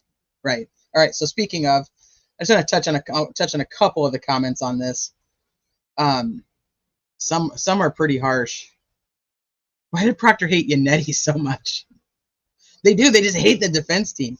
He essentially says that Yannetti was fine until Jackson came. So he really blames Jackson for the whole thing. So, and somebody says, can't wait for the FBI to come in and clean this up. If he really believes that Karen did it, why isn't he upset with the police and their shoddy investigation? That's a great question. If you believe Karen did it, how do you say that the cops did the best they could in the circumstances and then get mad that she's not convicted when we know that they didn't follow any protocol? Why does Proctor hate Taillight so much? Or Taillight? Both sides should agree that the police did such a bad job that we will never really get justice for John. Somebody says, can we get a journalist who asks him the tough questions? I think that was one that I'd actually read, and I was like, no, you won't, because he won't do the interview. The journalist is a joke. The station should be ashamed. He didn't need to sit where he did. He chose that spot. He smirked at Karen constantly. You weren't vilified, and you know it. Somebody else says, we aren't reading stuff on the internet. We watched the trial. I think it was one of the things I said, too. Like, we actually watched the testimony. Kristen says, my dad was a cop. My uncle was a cop. All the buddies that came over for the weekend barbecues were cops. I decided I wanted to be a lawyer. From every perspective, the investigation was beyond flawed. I really hate having to tell people that the police lie a lot. So many families put all their faith in the police, and if the police say they've got the perp, the family is all in. It's bullshit. Oh, Giselle, thank you. I love the way you think and reason. You're so logical. I'm going to screenshot this and give it to my husband, just so he knows that I'm the logical one. I bet. Hey, Scotty Skulls. Why did Proctor hate I comment on an ongoing investigation? I can't comment on ongoing investigation so much. Proctor hates Nettie because he spoke the truth about him and his poor behavior, which is the same behavior that got him suspended without pay. Poor Proctor. Proctor got rehomed. That's not true. Everybody out there, just FYI. We were going to be like, I saw somebody in a chat say.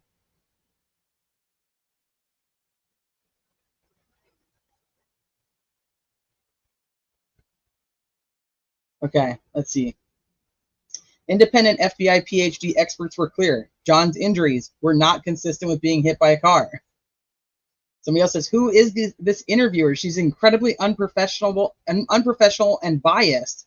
Is she supposed to be a real journalist? Well, he wouldn't have answered anything else. So he would have said no to the interview if she wasn't just going to appease him. That's just how it would have been.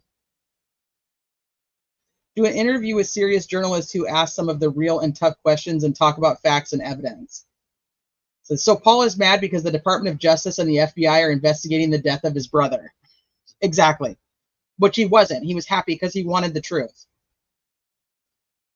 And then somebody else says he refuses to look at all the evidence. If my brother was killed and left on the front lawn of a police officer and the police officer offered no assistance at the time of the discovered body, I'd have a lot of questions. Cognitive dissonance is a serious condition of the mind. So it says, I think Paul doesn't want to admit that he's wrong or he has been duped. I also think it's extremely probable that he is friends with his brother's killers. As Mark Twain said, it's easier to fool people than to convince them that they are being fooled. Yeah, she's definitely no Nate Eaton. I think the majority of us who have been watching the trial are focused on John O'Keefe, and we have a lot of questions.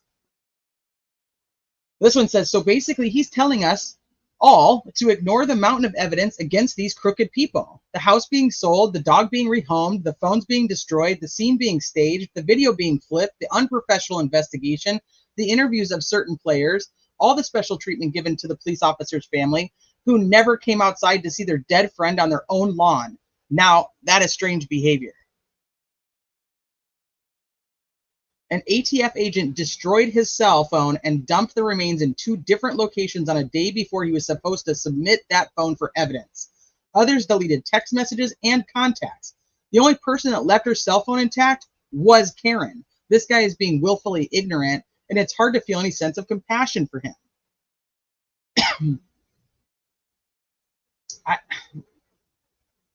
I don't know if the family's reading these comments. I mean, and I don't want them to be more hurt than they already are, but I mean, it's just like people just kind of want to like shake you and go, you've got to open your fucking eyes. There's something else here.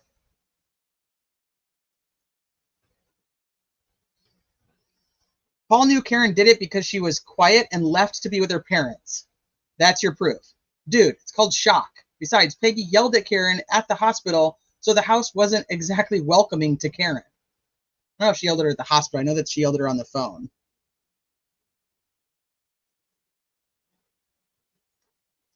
The public is upset with you, Paul, because you selectively filter what fits your narrative and ignore the evidence put before you, calling it a crazy conspiracy theory. It doesn't make it any less true. I'm sorry your brother died, but you blaming Karen despite the evidence is ignorant and wrong.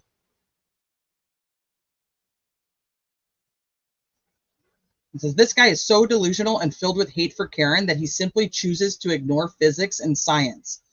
I don't think this interview will help his cause. It only makes him look worse. Not once did Paul tell the reporter about his bad DUI crash and how Karen was the only family member that coughed up his bail money. I still haven't seen that proof, but I keep hearing it. I know about the DUI, but I don't know about whether she actually bailed him out or not. Paul doesn't want justice. He wants to see Karen go to prison. That's really all he cares about. The poor man even admits that he believes she did it based on his emotion and not on evidence.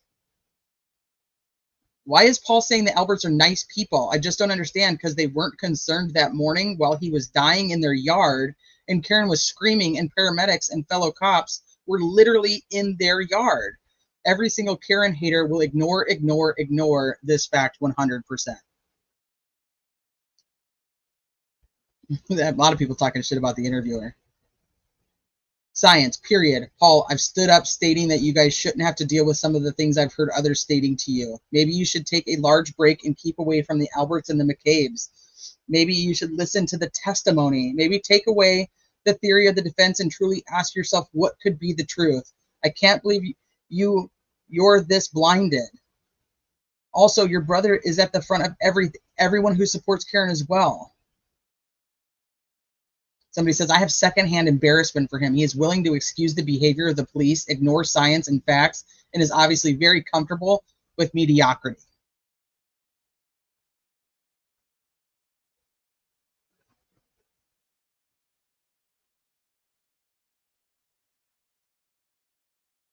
Yeah, the DUI that was ironically at 24 miles per hour. There's proof in the bail documents. Okay, I'll look for that. Thank you. I have the charging stuff, but I guess I need to look for the bail documents. Good point. Okay. So that one's tough. It was a tough listen. Thank you guys for going through it with me. Let's go. We're gonna go to another one. Let's see. Let's hop over to the gentleman who was actually in charge of the. This one's kind of short, and it's not like a huge. It's not like a huge mind blower or anything, but I just thought it was interesting to listen to what he had to say.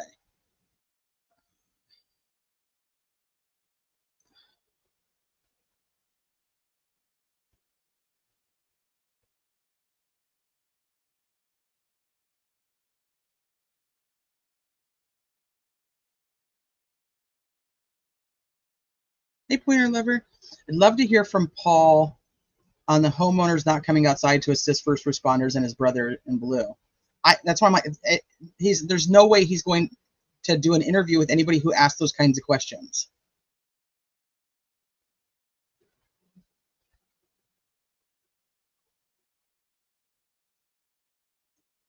No links can only. With all you have them, you can email them to me. If you wouldn't mind, if you have them, if you want to email me or email me anything that, well, nice stuff. Don't email me unless it's constructive. Criminality187@gmail. Just let me know that you emailed me and I'll look. I'm not always the best at my emails, as many of you already know. So Criminality187.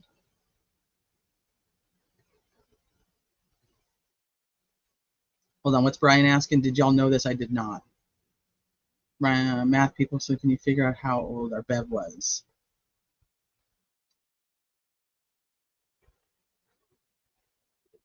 Mysterious butt dials galore, ring cam malfunctions, deleting cell phones. It's just, I mean, it's shady. There's a lot of shady. To not question why there's so much shady. It's not a coincidence.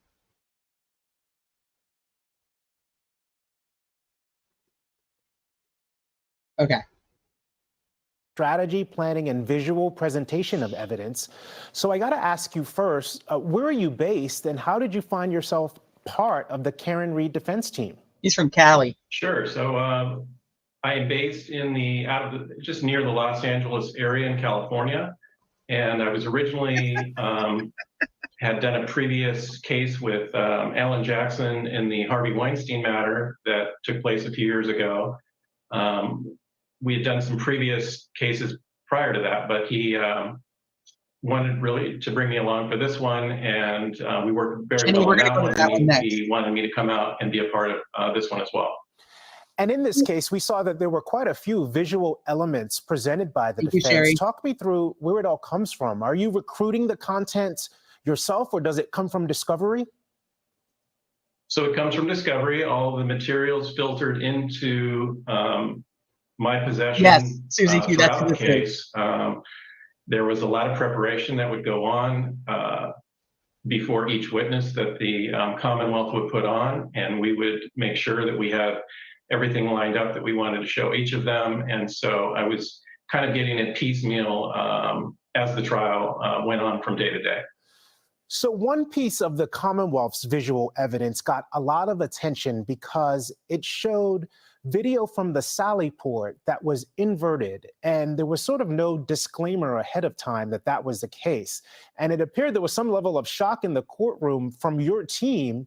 What was going on at that moment when you and the others realized that the video didn't seem quite right? Right, we were looking at a video and soon we began to discuss how it was looking. We noticed, as it's being shown now, that the word police and the number 4 were inverted or reversed in its imagery. And, it took immediate attention to that and quickly realized that this video was being presented on the first day of testimony as a mirrored or flopped image. And so that evening, we got a hold of the original, which you're playing now, and took the time to invert it. And of course, when we did, the inversion then also inverted the timestamp. So it became very curious to us as to how this was produced with an inverted video and yet showing the time in a corrected format that you could read. Can you think of any other time you were sitting on the defense side of a courtroom when something like this happened, when a piece of video was being presented in front of a jury, not in the same way that you saw it during discovery? Yeah, it was very unusual. The first time that we did see it as an inverted video. And of course, there's been so much attention drawn to the right rear portion of the Lexus, and it just seemed very odd. And we took a closer and closer look at it and soon realized that this was not right. And we then were able to present what really they should have seen the first time, which was a view of the video that showed it in its correct form. All right, we've heard that the DA plans to move forward with a retrial. Do you plan to return for that trial? If called to come back, I certainly would. Yeah, I am very dedicated to the Worksman Jackson Quinn team, and if called to do that, I'd be back here again. It was a stretch, of course, for the duration of 11 weeks to be out here, but I'm very dedicated to what I do and to this case. Yeah, speaking of the length of the trial, we would expect, or at least what our legal experts tell us, is that the prosecution will pare down its case when it goes at it a second time. So how would that affect what you do? Well, it's a little premature for me to discuss exactly what my role in a possible round two might look like, but he hasn't even been invited if around. it means that we'd be presenting less material in the second go round, then so be it. I felt that we were really hand strapped. We were very much had our hands tied many times during this case, which was kind of an unusual experience in terms of trying to get evidence in and being able to show it to the jurors, like we have had an experience of being able to do much more of that in so many other cases that I've worked on. All right, Craig, let me see if I can get you on a one-word answer with this. This ended in a mistrial. For you and the defense team, do you consider that a win or a loss? I do consider it a win. It's certainly not a conviction. And of course, we believed all along that Karen was innocent. And we look forward to whatever challenge may be coming. I know that's far more than one word that you asked for, but I certainly believe it's much more than I ever believed that this was ever going to become. That's right. I'm not going to either one. A conviction. Certainly an acquittal is what we were after, but we'll take it in steps however we need to in the coming months and years. Craig Bates, founder of Telegenics, thank you so much for your. All right. I just thought he was interesting. It was interesting to actually get to hear him talk about what he did. Because he just sat there. He sat there with the tiny chair and the tiny desk, and he did it every day, all day, and never complained not that we knew of anyway. He hasn't been asked to come back, but he says that he absolutely would if Jackson wanted him back. So now we have one other interview. This gentleman's name is Mike. This is on Microdot's channel. Microdots has been putting out some amazing videos. I'm just going to, they're his reenactments. I don't know, they're not reenactments, they're like the computer generated videos that he makes. And yeah, I mean, they're beyond him. If you're not subscribed to Microdots, he's somebody that's been very big on Twitter, and he did say that once the case was over, he would put a lot of things out on his channel.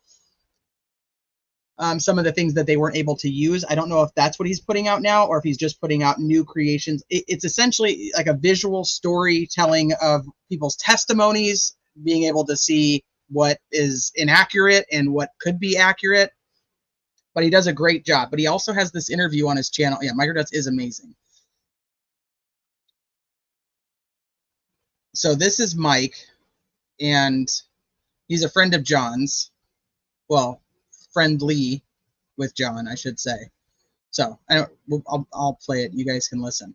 So he's somebody who believed that Karen was guilty at the beginning and then changed his mind. and probably has gotten really outcasted from the group. In Weymouth. Yeah, so my earliest memories of John were on the basketball court. I would guess about 6th grade, 7th grade. He was a terrific athlete. If it makes it too bad, because it's kind of a longer always had a video. big smile on his face. He enjoyed playing the game. I remember his brother Paul would run the Is that court. too He was a fast? gym rat, and they were both really good athletes. Braintree youth basketball was a big part of my life and for a lot of us. I have some pretty vivid memories of John just shooting the ball and scoring. He scored a lot of points, and then he would just run down the court. Yeah, with a big see, smile on that's his face. crazy. That's just the type of kid he was. What? When Is when that he true? got older, when he was in high school, he wasn't. Hold on. Are they really launching jalapeno ranch nacho fries? I need to know if this is true. No, you can't just come in here joking around about nacho fries. I take that shit serious. An attorney I saw on the Young Jerk says that Bev, Yannetti, and Jackson will now possibly be witnesses in reference to the inquiry into the verdict. That will make things interesting. I don't believe that Yannetti and Jackson would have to be witnesses. I'm not even sure that I think Bev would be, but just because they have to do it, they did an affidavit. Technically, the people that they spoke to would end up being the witnesses.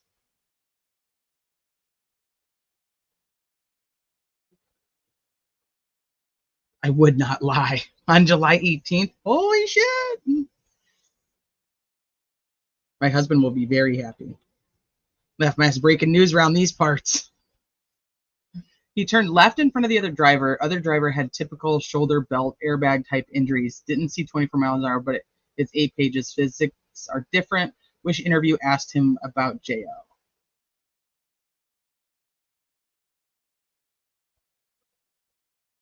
I love that you stopped everything for that news. I love nacho fries. I don't do spicy, but my husband loves jalapeno and he loves nacho fries. So he will be ecstatic about that. And that means I get more nacho fries. See how that works? So if he's happy about getting something, that means I get to get more of it. They don't have the taco salad anymore? I didn't even know they got rid of that. I'm excited for the fries. I know. I'm sorry that I had to interrupt everything for the Taco Bell news, but that is a huge deal in my household. Because that's the only time we'll really go to Taco Bell is when they have nacho fries.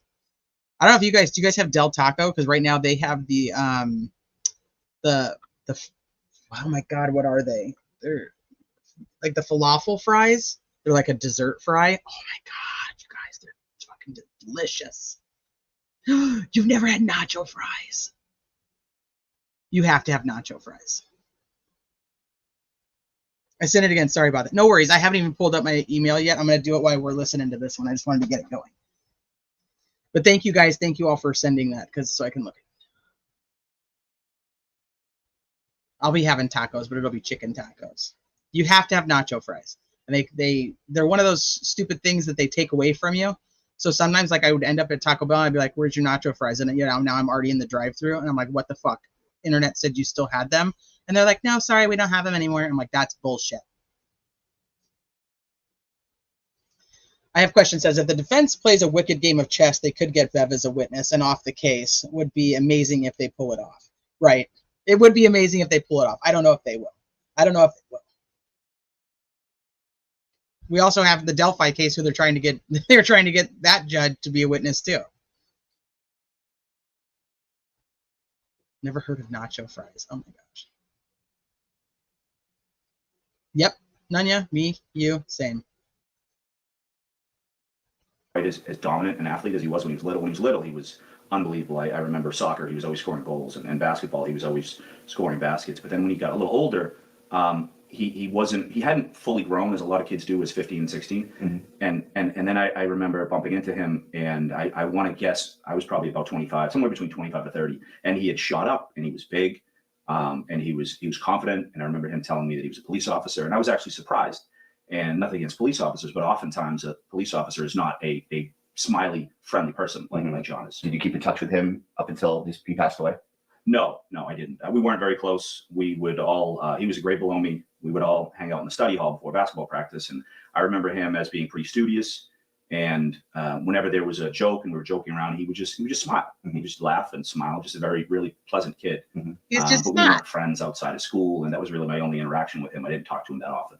I played basketball. I played football and baseball and basketball at Braintree High, and then I went over to Thayer Academy. And I really didn't see John after Braintree High School. And I bumped into his brother Paul, who was on a recruiting trip when he came to Trinity. And just he was a lot like John in the sense he's just a really nice kid. And I felt because of that Braintree connection we had, I felt like, let me take this kid under my wing a little bit. And he was there with a couple other Braintree kids. I think he ended up going to another school. But he was, like I said, very much like John, just a really nice kid. That's exactly what I would say too. Yeah, just a good kid, good family. Did you know Mr. O'Keefe? So I do remember. I remember him at the games. His name is Mike. If he you was were at a BYB or Braintree basketball John all-star game, he might be high one of the coaches. They or weren't one of the dads on the super close sideline, or anything like and that. just a very easygoing guy. And the did kids know just John really well. liked him. I never had him as a coach, but I know that the kids who did have him as a coach, they really loved Everyone him. loved John. And I just remember the one positive I have heard, and if you guys are in true crime, you guys will know what I'm talking about, is nobody has said that John lit up a room when he walked in, which makes me realize that John must have actually been a decent dude, because all the ones that light up the room, those ones are the scary ones. how good he was, and I remember thinking, I want to be that good. And I do remember in one incident where he scored, and then he stole the inbounds pass, and then he immediately scored again. It was 4 points in a matter of seconds, and one of the things I do remember about his family is that they were there and they were cheering, and they call him Johnny or they call him JJ. Yeah. And there was just a lot of positivity. And it helps that John scored a lot of baskets, but I remember Kristen would cheer. She was very vocal in her support, and John just had a big smile on his face. And I think when I saw him many years later, it was the same thing. It was just that's how I recognized him, just a big smile. Generous. He like when people say that he buys everyone beers. That's what he does. Yeah. Or that was my memory of the last time seeing him. Immediately he wanted to buy me a beer, and I talked with him for about 20 minutes, and we caught up. And it was it was good to see him, and I was happy for him. He seemed like one of the just a really nice kid, and someone who had gained confidence. Yeah. Through the years, he seemed a lot more confident than when I knew him in high school. So a friend of mine called me up Saturday night. It was around 8 o'clock, 9 o'clock. And he told me that John was deceased and that his girlfriend had hit him. And right there. Saturday night, somebody had already called him and told him that John O'Keefe had passed away and his girlfriend had hit him. This is immediate. That's the narrative already out there on that day. Basically that she had backed up and he must have been drunk and he must have been knocked down, and then he had some bumps and bruises or something to that effect. And I immediately said, that makes no sense. And he said, you're right, but there was a taillight pieces there was some kind of a link to the house where he died, which is 34 Fairview, to that house, and then also John's house. I remember that specifically. I didn't think anything of it. I actually felt bad. I honestly thought this woman's an idiot. She should not have been drunk, and she should not have knocked him over. And then a friend of mine years later, or probably a year later, she posted the Turtle Boy article, and I immediately the taillight pieces were found that night, so they had to have just been found. How did this friend of his already know that taillight pieces were found when they weren't found until what, 5? I think the first piece was found at what, 5:20. I'm not going to be able to say the right time, but I think it was definitely after 5:20. So how does anybody outside of the investigation even know that taillight pieces are being found? Hey, Tammy. If she saw that the jury foreman had said not guilty on 1 and 3, she rushed the attorneys out because she wanted to speak privately with the jury. I think she told them about harassment to keep them quiet.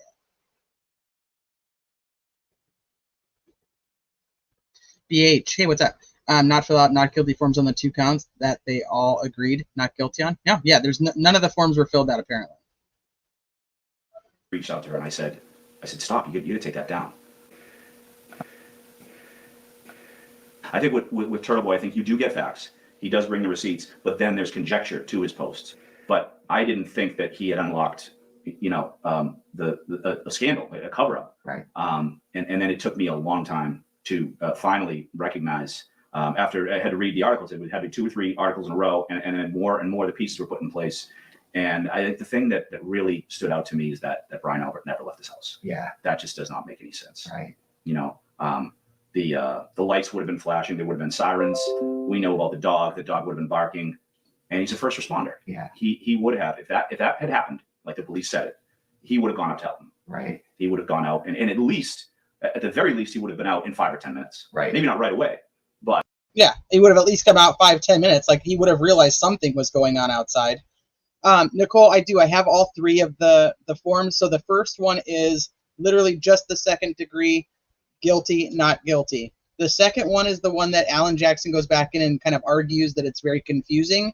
And it's the one with the lesser charges. And then the third count, also very simple, guilty, not guilty. So the 1 and 3 should have been easy to fill out. But let me finish this, and we'll get into the motion to dismiss and what that actually means now. To not come out of the house, and we saw Jen McCabe going into that house, which was chilling to me. And I don't remember the exact time, but it was about 20. It was after everybody was gone. So the paramedics are gone. It's just the Canton police officers, right, who we now know are very tainted. Oh yeah. And that's when she's like, okay, we can. The lights came on is right after the ambulance left. Yeah. Did you watch the Turtle Boy too, or were you just reading the articles? Like, did you start watching every episode? I started watching it. It was compelling. It was entertaining. Yeah. The best episode ever is when he calls up Jill Daniels and she foolishly answers the phone, and her anger was just insane.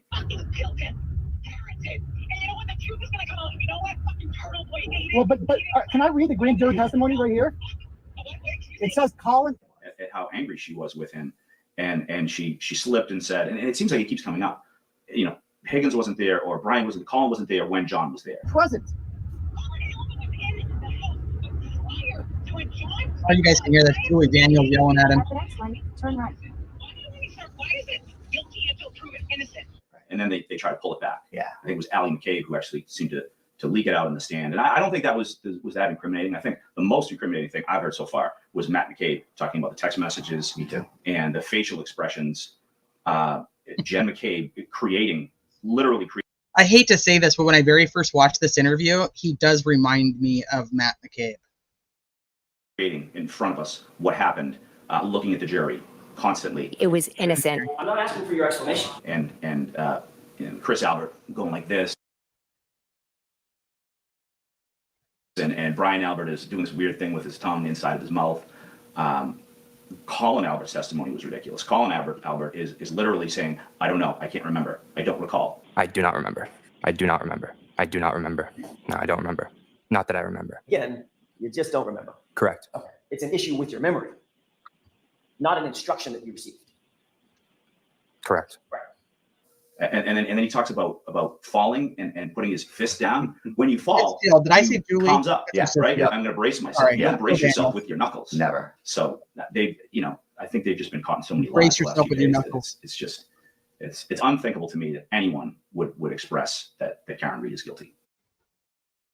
I see hundreds of circumstances, literally hundreds of circumstances. When you put them all together, yeah, it clears. You could take one thing and say, well, he didn't come out of the house. Well, he didn't come out of the house because he was sleeping, or he passed out, or he drank too much. That's why he didn't come out of the house. Right.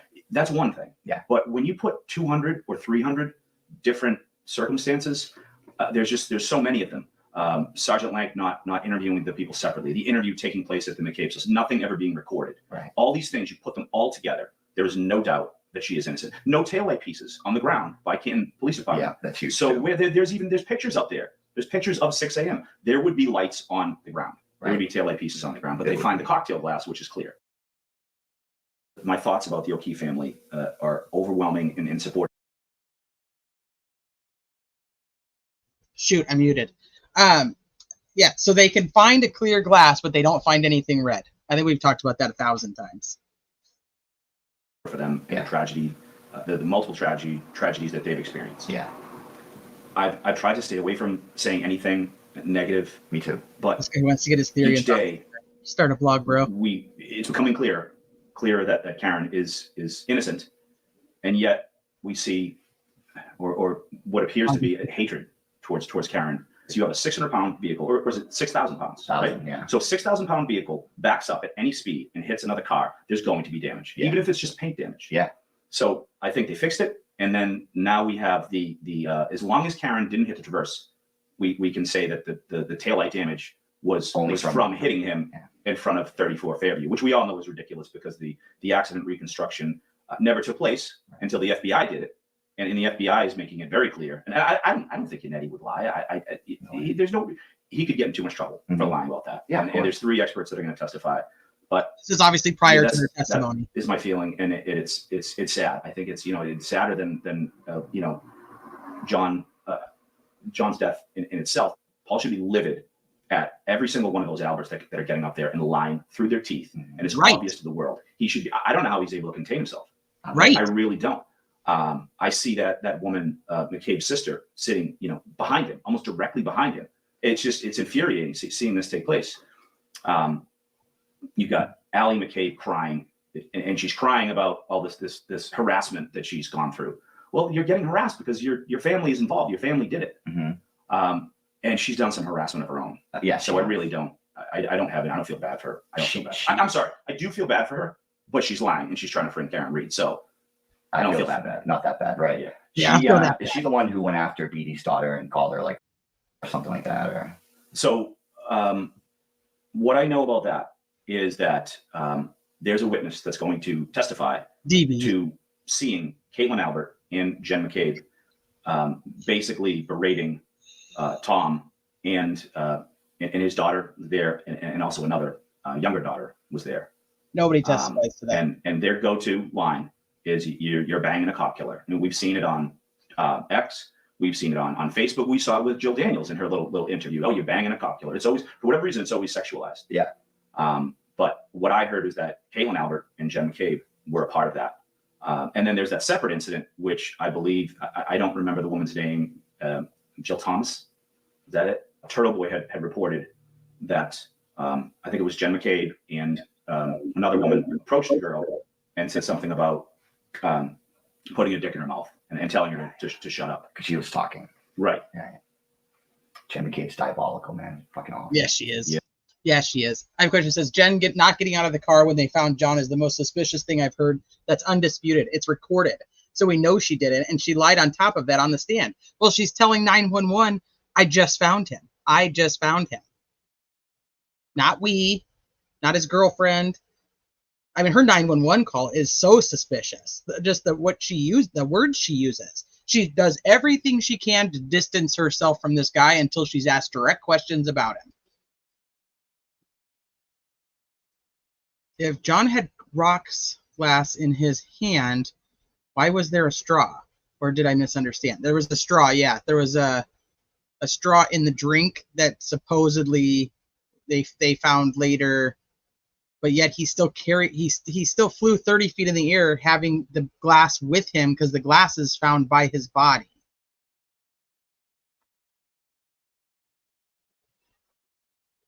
Yes, she is. She's diabolical. Yes, she is.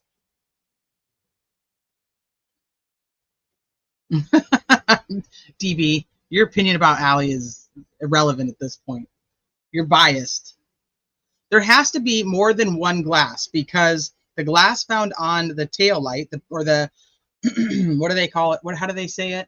Because they don't say it's actually glass. The two pieces of glass that are found on the tail light don't actually match the glass that was found by John.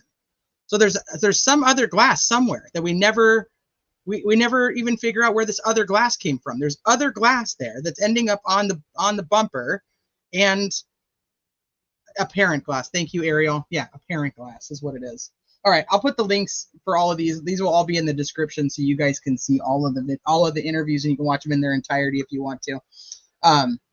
This is a good interview just because it's somebody who does know of the people, but isn't super close to have a bias, or to not have to, but to be biased. And then, but he's also somebody who at first believed the narrative that was being spun, and then was like, wait a minute, I'm going to actually look at this and see what the truth is. And he realized that somebody's lying. There's a lion somewhere.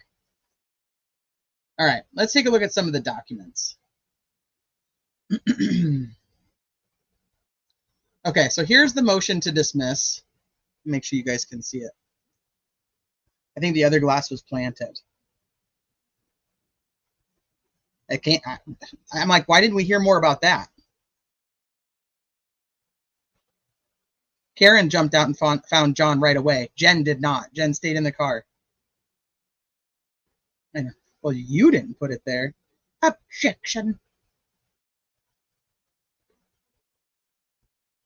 Trooper Paul's a joke. The troopers that took the stand are just a disgrace to the entire MSP. I mean, it just shows that there really needs to be like an entire revamping of that whole thing. These guys don't know what the fuck they're doing. They don't know how. They don't know what.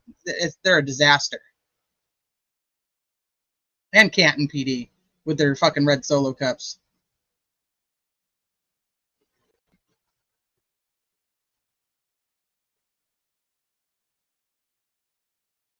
Brent, I will allow it.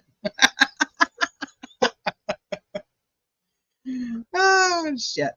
Okay, so this is Defendant Karen Reed's motion to dismiss. Now comes the Defendant Karen Reed by and through her undersigned counsel and hereby moves the Honorable Court, pursuant to the 5th, 6th, 14th Amendments to the United States Constitution and Article 12 of the Massachusetts Declaration of Rights, to dismiss the counts 1 and 3, currently pending against her on the grounds that the jury reached a unanimous decision to acquit her on those charges, and alternatively, because there's no manifest necessity supporting the declaration of a mistrial with respect to the charges on which the jury had that Miss Reed was not guilty, and that therefore a retrial on such counts would violate the double jeopardy protections of both federal and state constitutions.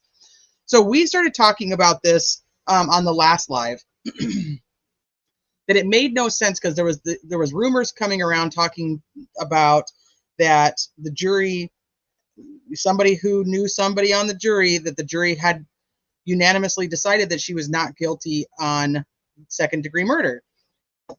The problem with that was there was nothing to substantiate that because nobody bothered to actually fill out that verdict slip. So hold on, I'm going to bring those up. I got to find them now because I have so much crap on here from the video that I was making. Find out where I put them.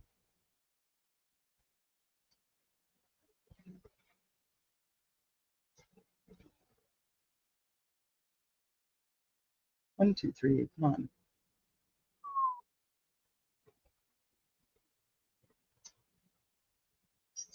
Tell me I didn't move them. That's the Delphi jury. Give me a second, I'm going to find them.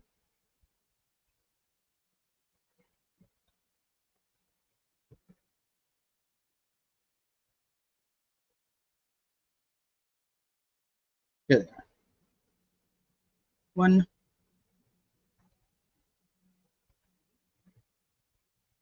2, and 3.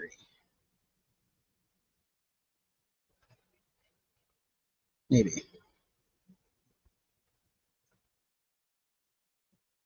Why are you not wanting to come up? All right. Got a little frozen apparently. So give me a second while the computer decides it's going to actually do what I want it to do. Hey, Elizabeth. In case anyone thinks I believe the prosecution's weak evidence, I don't. Good to know. No, you didn't. You just received an email from Taco Bell? Is this not working? Hey, Elizabeth, thanks for joining. I thought you were already a member. Maybe you're just having to redo it. All right, well, that doesn't seem to want to work, so I guess we'll go back to reading, and then I'll pull those up as soon as they want to load. Okay, so the right to a jury trial is no mere procedural formality, but rather a fundamental reservation of power to the American people. By inquiring the executive branch to prove its charges to a unanimous jury beyond a reasonable doubt. The 5th and 6th Amendments seek to mitigate the risk of prosecutorial overreach and misconduct, including the pursuit of pretended offenses and arbitrary convictions. Prominent among the reasons colonists cited in the Declaration of Independence for their break with Great Britain was the fact Parliament and the Crown had deprived them in many cases of the benefits of a trial by jury, which is exactly what we were talking about earlier, is like we can go back to the old days where people just say that's who did it and that's it, and that they're convicted, and that is the epitome of what a trial for victims would actually be like. That's why the trial isn't for them. Oh, Brian, thank you. Hey, Crafty Chris. Hey, KO. It's true. Our phones are now walking lie detectors. At the fries. Why in the world will this not open?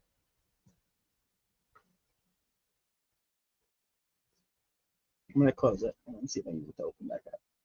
Try it again. So after securing their independence, the founding generation sought to ensure what happened before would not happen again. As John Adams put it, the founders saw representative government and trial by jury as the heart and lungs of liberty. I mean, talk about just like bringing it back to literally to our forefathers and just saying, hey, we're not okay with people going against the rights of the American citizens. Like our forefathers literally made these things so that we would be protected. And by allowing this to continue, you're going against the forefathers. It follows that a jury acquittal is entitled to the utmost respect in our criminal system. The double jeopardy clause provides that no person shall be subject for the same offense to be twice put in jeopardy of life or limb.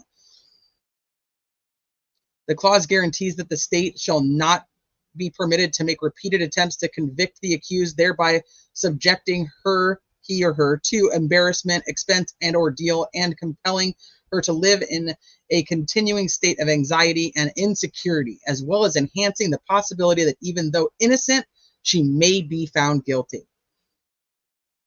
Perhaps the most fundamental rule in the history of double jeopardy jurisprudence has been that a verdict of acquittal could not be reviewed on air or otherwise without putting a defendant twice in jeopardy and thereby violating the Constitution. I'm like, give it to him. All right, hold on. I just restarted this, so let me see if I can get it to open now.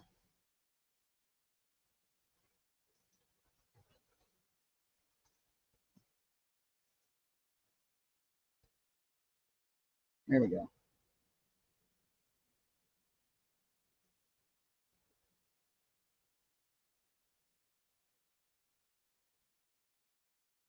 TB's first pre-trial is Thursday. That's going to cause some discussion.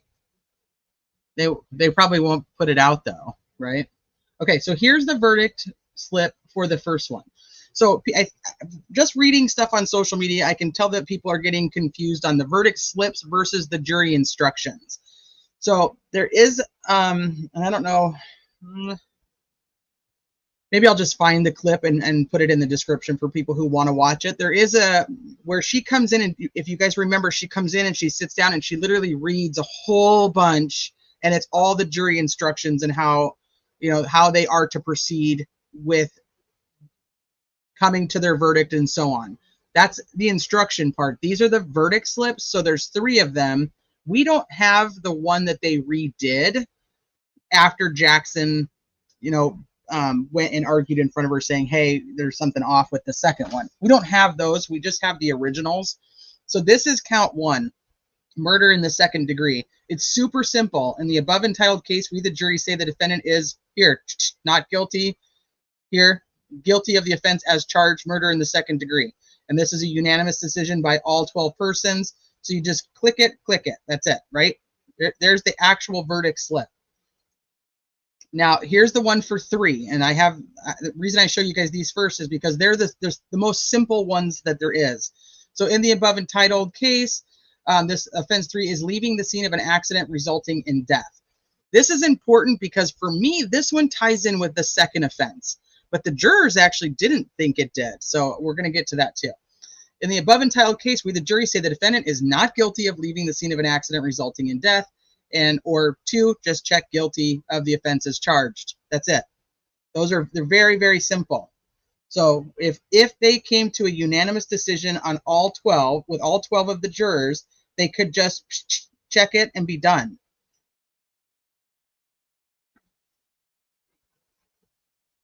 They didn't do that. Now here's the original one for the second offense that Jackson was all up in arms about. So this is the manslaughter while operating a motor vehicle under the influence. So here's not guilty, and then here's 2, guilty of the offense as charged. Now, this is where things got confusing. The problem is that some people are thinking that the confusion on this form is what led to confusion on all 3. Maybe, but this one is a separate charge than the other 2. The other 2 verdict slips are super clear. Guilty, not guilty. This one's guilty of the offense as charged. So you check one or both of the following right there. Now this is, he wanted these indented over here. Well, he also wanted a little clause that was put up on here on the top. Not guilty of any of the charges or the lesser charges. And then he wanted these to essentially say no, like we're guilty or not guilty of these also. Because he thought that by putting just these 3, it was either she's guilty, like you're making it so she has to be guilty of one of these because they don't have an option for not guilty. So guilty of a lesser included offense of involuntary manslaughter, or guilty of a lesser included offense on the charge of motor vehicle homicide, which is a felony. And then if you have that one, then you have to mark motor vehicle homicide by operating a motor vehicle under the influence, and or you can mark one or the other, motor vehicle homicide by operating a motor vehicle with a blood alcohol level of 0.0 or greater. So as we see, this isn't the count that they're even asking to be dismissed. It's the other 2. This one, leaving the scene of an accident resulting in death, and murder in the 2nd degree.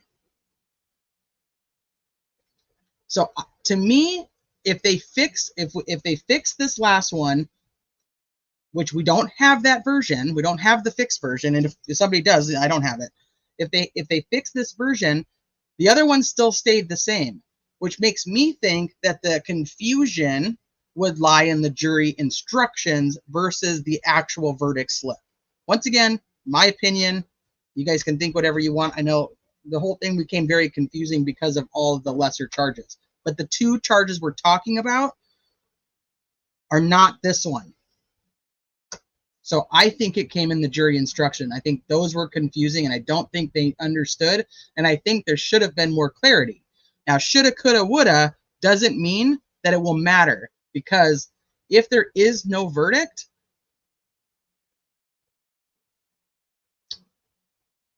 it's going to be really tough for them to try to go back now and say, oh, well, yeah, we had a verdict on those. And then Judge Bev's going to be like, well, nobody said anything. We didn't know that. So how do we know that they actually had a verdict at that time? It could become, I don't know. I don't know how it's going to end up working out, but there's no final verdict, and that's going to be an issue.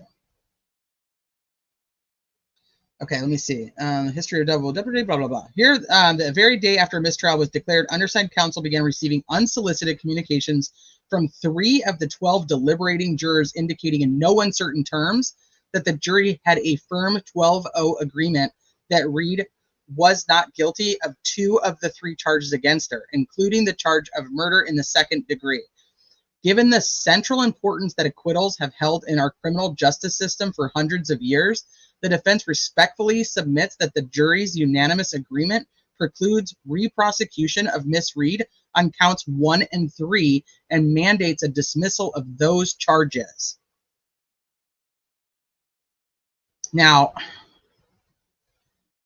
I mean, what is she going to do? Get all 12 jurors to come back in there and say, yeah, we did, but we didn't know that we could just go on 1. We thought we had to agree on all 3. Otherwise, we were not able to. If they come back in and say that, then I'm going to have to say whoever came up with there was a lawyer on there because of the terminology being used in the notes makes no sense, because a lawyer would know that that's not the case. I'm not a lawyer, and I'm sitting here was telling you guys the last live we did on Karen Reed that it made no sense that we didn't get a not guilty on count 1, and then I thought mistrial on counts 2 and 3. They would have come out and said it every other trial. So I was like, was there something specific in Massachusetts that they just didn't do that? Like, why wouldn't they have done that? Which made all the rumors on Twitter mute to me, because they would have just said not guilty. Here, count 1, not guilty. Count 2, mistrial. Count 3, not guilty. That's it. Now, we've also discussed that Lolly retrying this case in general doesn't mean that he will bring all 3 charges again. He very well could just drop the charges, those 2 charges, and just go with the second one. We don't know what he's going to be bringing back. We don't know what he's going to be recharging and retrying with. He could say we're going to drop count 1 regardless. We're going to stick with 2 and 3.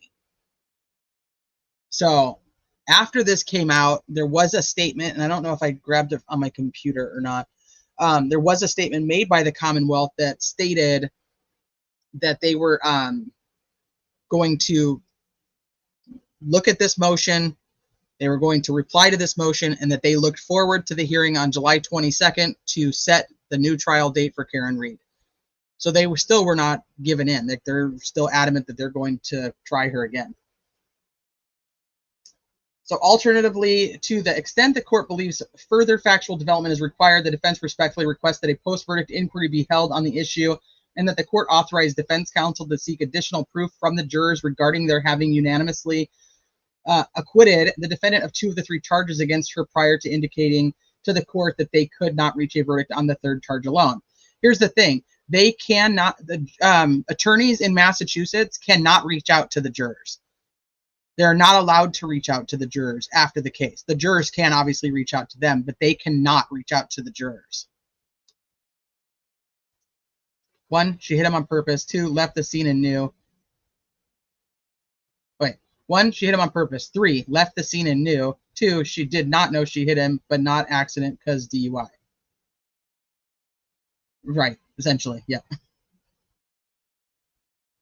If they up the charges, Hollis, that would be detrimental to them. The struggle is already with the 2nd degree.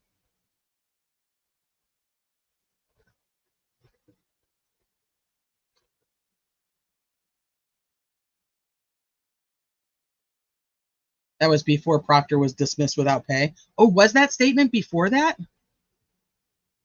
Wait, Microdots just dropped a video.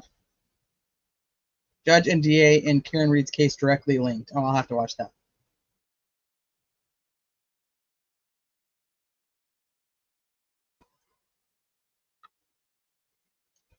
I think 1 and 3 were conditional with unanimous on 2, in my opinion. Like the compromise, which we talked about that too. Like, were they saying, fine, we'll go with not guilty on 1, but you guys are going to have to agree on 2.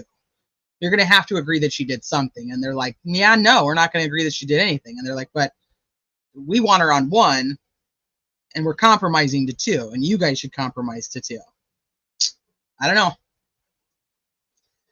So background, on June 9th, she was charged. A jury trial began. On July 1st, when the jury presented a note to the court, all counsel were ordered to the courtroom. The note was not presented to counsel for review, which, from my understanding, it's not typically there in Massachusetts. That one I don't know. I haven't heard an attorney actually speak on the way it is in Massachusetts. Rather, the court indicated the jury was at an impasse. Once the jury was seated, the court then read the jury note verbatim in open court and without providing an opportunity for defense counsel to be heard. The court declared a mistrial and excused the jury. So that we know is true. She did not let anybody be heard. The problem Jackson's going to have, or Jackson and Unetti are going to have here, is that on the prior occasions, she had allowed them to be heard, and they said that they were fine with it being a mistrial. That they felt that they had, deliberated long enough, and that they were fine with that decision. So why would she think that they would have changed their minds at that point? I don't know. But she didn't give them the chance to be heard, but they also didn't ask to be heard. But she went really quick. She read the note, and she literally says, like, I'm not going to do that to you guys. I'm declaring a mistrial. Or I'm not going to do that to you folks. Without providing an opportunity for the defense to be heard, the court declared a mistrial and excused the jury. In short, neither defense counsel nor the defendant consented to the mistrial. They kind of already had. And the court never ascertained from the jury whether its deadlock was in relation to 1, 2, or all of the charges in the indictments. And it typically is here. Every single question shown off the record by the judge. So you, as an attorney, you guys do typically get to see the questions.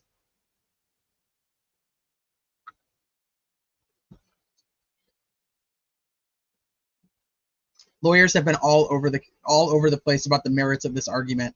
Makes sense to me, because this can go 1,000 different ways.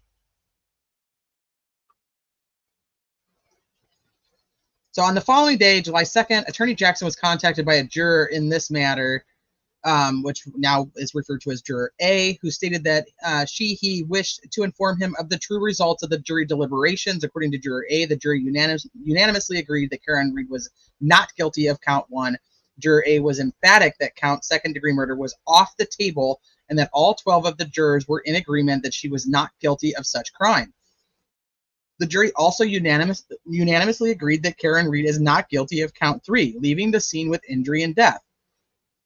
Another day later, on July 3rd, Attorney Yannetti was contacted by 2 different individuals, hereinafter informant A or informant B and C, who had received information from 2 distinct jurors, hereby and after Juror B and Juror C, both of whom were part of the deliberating jury in this case. So one is a juror, the other 2 are jurors that talk to other people, both of whom were part of the deliberating in this case.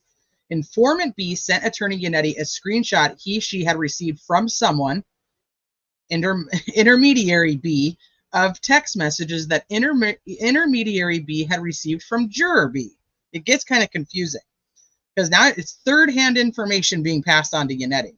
In that screenshot, Juror B texted the following to intermediary B, who was not guilty on second degree and split in half for the second charge. I thought the prosecution didn't prove the case. No one thought she hit him on purpose or even thought she hit him on purpose. Interesting. Informant C had been in contact with another individual, intermediary C, who was a coworker and friend of Juror C, and joined a Zoom meeting during which Juror C discussed the trial.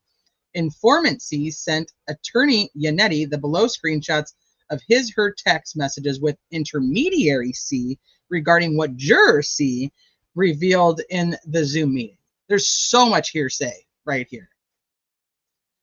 So intermediary C, which is not the juror and not the informant, had no consideration for murder 2. Manslaughter started polling at 6-6, then ended deadlocked at 4 no, 8 yes.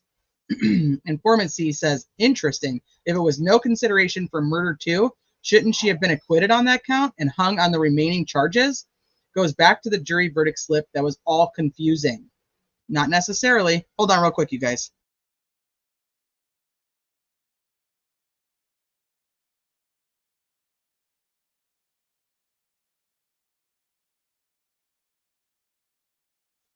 Hearsay is for trials. It's also, I mean, you have to have these people that would be able to testify to any of this. So informant C injuries, if there's no consideration for murder 2, shouldn't she have been acquitted?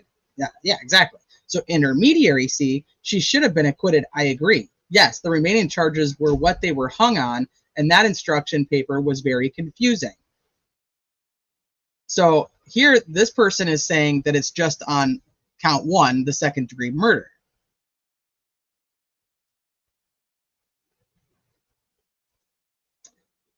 Okay.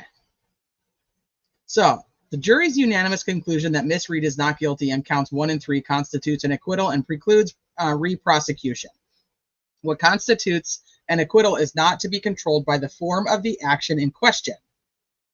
Rather, the court must determine whether the action actually represents a resolution, correct or not, of some or all of the factual elements of the offense charged. The mere presence or absence of check marks on a form is not dispositive. Here, the attached affidavits by attorneys Jackson and Yannetti reflect statements by the 3 deliberating jurors that the jury had reached a final unanimous conclusion that Miss Reed was not guilty on counts 1 and 3. There was nothing tentative about the jurors' statements. To the contrary, they were definitive in describing the result of the jury's deliberations. Let's see. Juror A was emphatic that count 1, second-degree murder, was off the table and that all 12 of the jurors were in agreement that she was not guilty of such crime. Yannetti affidavit, it was not guilty on second degree. No one thought she hit him on purpose or even thought she hit him on purpose. Reflecting Juror C's statement, relayed by intermediary C, there was no consideration for murder 2. Miss Reed should have been acquitted on that count. To hold that this firm That this firm conclusion did not amount to an acquittal simply because it was not recorded in a verdict form would be to elevate form over substance in a manner prohibited by the foregoing United States Supreme Court and Supreme Judicial Court precedents. What if the intermediary is FBI? Fuck, I don't even know, man. Like, this is like, there's so much. Hey, Francis, what the fuck is going on with this case? Shit is stressing me out, and I'm not even related to these people. I know. I'm like, okay, we're moving on to a different case, and it's like, nope, we're gonna come back and we're gonna argue about all this. And A, B, and C left the station at the same time and dropped them off. I hate those questions. I was hung. Murder 1, jury, female, perp. I interned after, saw juror was connected. Love to do forensics of this juror. Ooh.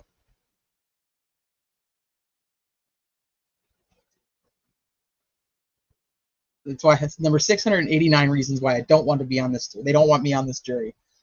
The Supreme Court decision in Bluford is not to the contrary.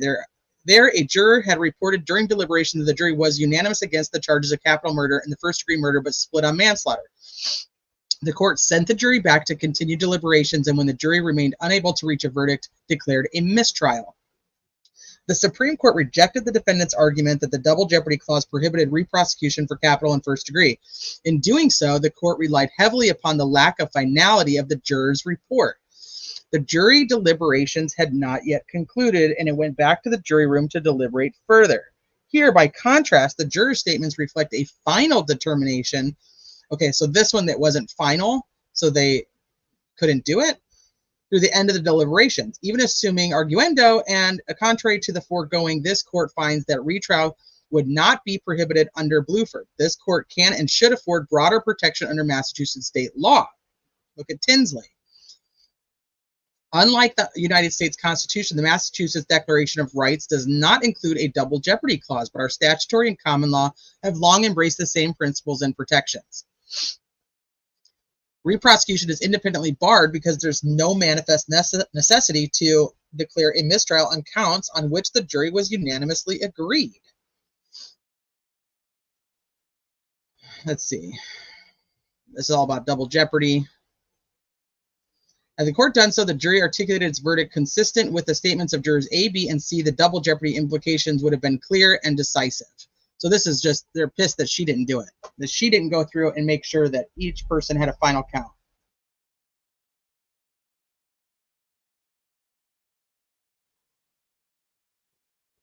That's what this is. This is their motion to dismiss. So they have filed it.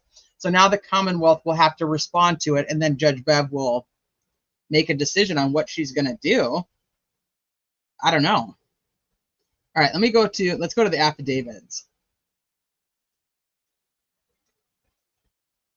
Let me see if you guys can see this okay. So this is Alan Jackson's affidavit in support of the motion to dismiss. I'm a partner at the Los Angeles Law Office. On Tuesday, July 2nd, I was contacted by Juror A, true name and identity withheld to maintain anonymity, based on my conversations with Juror A and that juror's description of who she is, where she was seated, and certain identifying information, name and occupation disclosed during the voir dire process, I was able to positively identify which juror she was. Juror A told me that she was seeing inaccurate reports about the split among the jurors related to the mistrial that the court declared the day before. Juror A stated that she wished to be respectful of the privacy of the deliberative process, but did wish to inform me of the true results of such process. Juror A indicated that she believes it important to discuss such results because they believe that those results significantly impact Ms. Reed's rights. Juror A told me that the result of the deliberations was the jury unanimously agreed that Karen Reed is not guilty of count 1, and Juror A was emphatic that count 1 was off the table and that all 12 jurors were in agreement that she was not guilty of such crime. Juror A told me that shortly following that determination regarding count 1, the jury also unanimously agreed that Karen Reed is not guilty of count 3, leaving the scene with injury. On July 1st, when the jury presented a note to the court, all counsel were ordered to the courtroom. We already read that. Once the jury was seated, the court then read the jury. They excused them. We know that. Nobody consented to the entry of the mistrial. Don't think it really mattered. Defense counsel was denied the opportunity to request that the court inquire on which counts the jury may have been deadlocked, including lesser included offenses. and on which count or counts the jury may have arrived at a verdict. Nor did the court on its own inquire of the jury foreperson on which counts the jury was at an impasse, and whether the jury could or did reach unanimous agreement on any of the other counts. Had the court so inquired, it appears clear that not guilty verdicts would have been recorded for count 1 and 3. Why didn't they fill out 1 and 3? What stopped them? Thank you, Francis. That's much needed. Hey, Chelsea. Bev will shoot this down and deny the hearing unless she has some heat on her from someone. I don't know if she will shoot it down.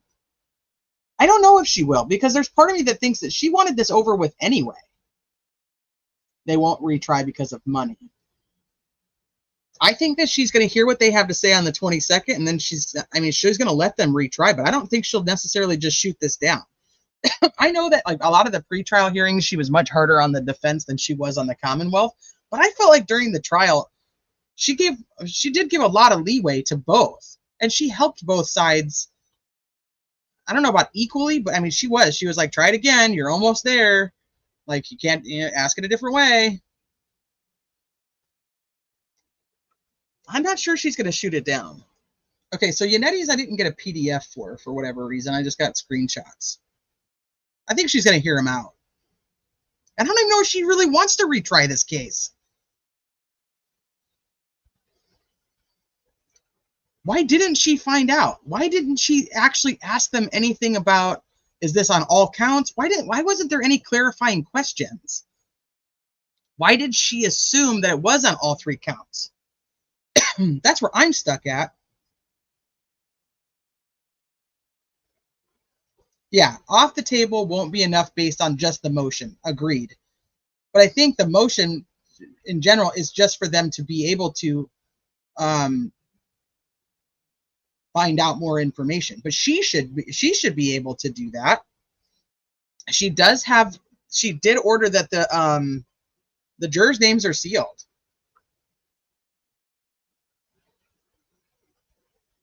No one wants to hear Lolly for another 30 plus days.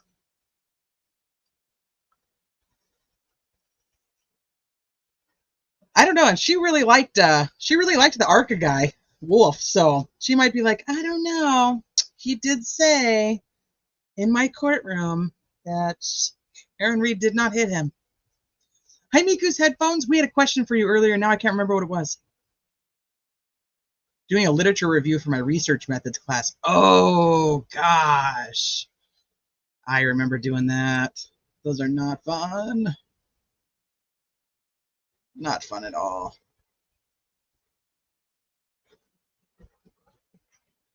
Travis says, that's Rule 27. The court can ask, have you reached a verdict on anything?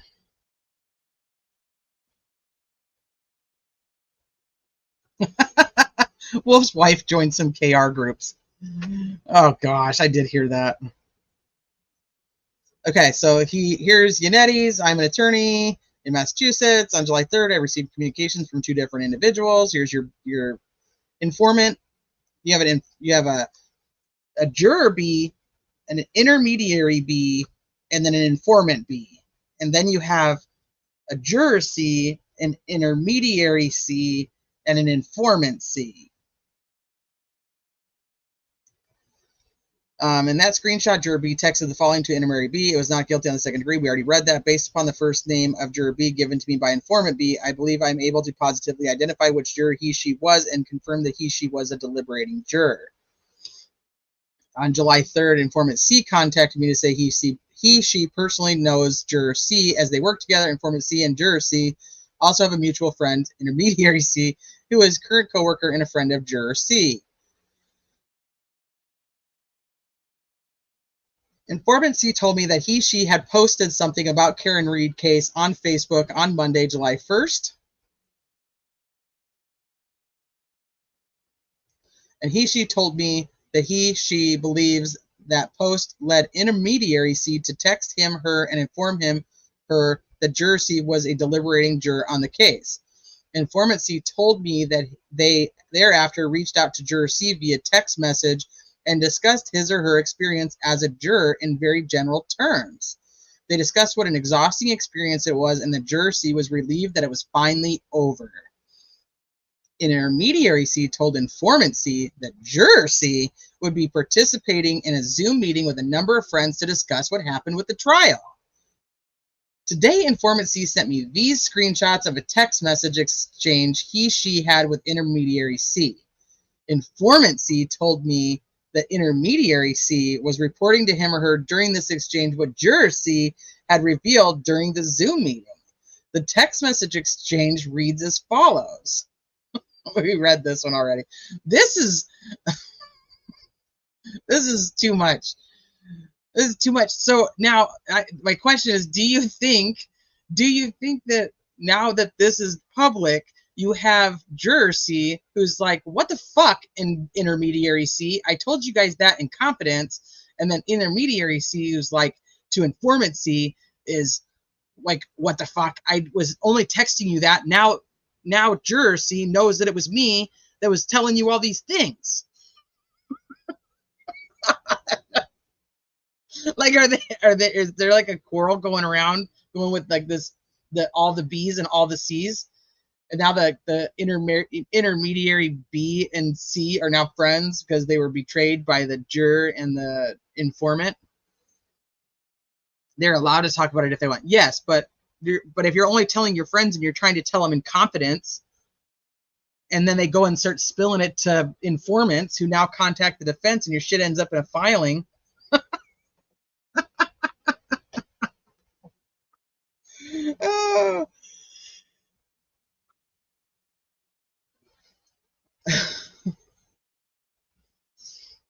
She should have been acquitted. What a great experience for him. Or amazing that they let the okay, so here's the rest of it. We didn't get to see this part yet. So she should have been acquitted. This is intermediary C. Should have been acquitted. I agree. Yes, the remaining charges were what they were hung on. So this one, like I said, was saying that the other two charges where they were hung on it. I know. That's what I'm saying, Chelsea. She's like, fuck you guys. Incompetence on a Zoom.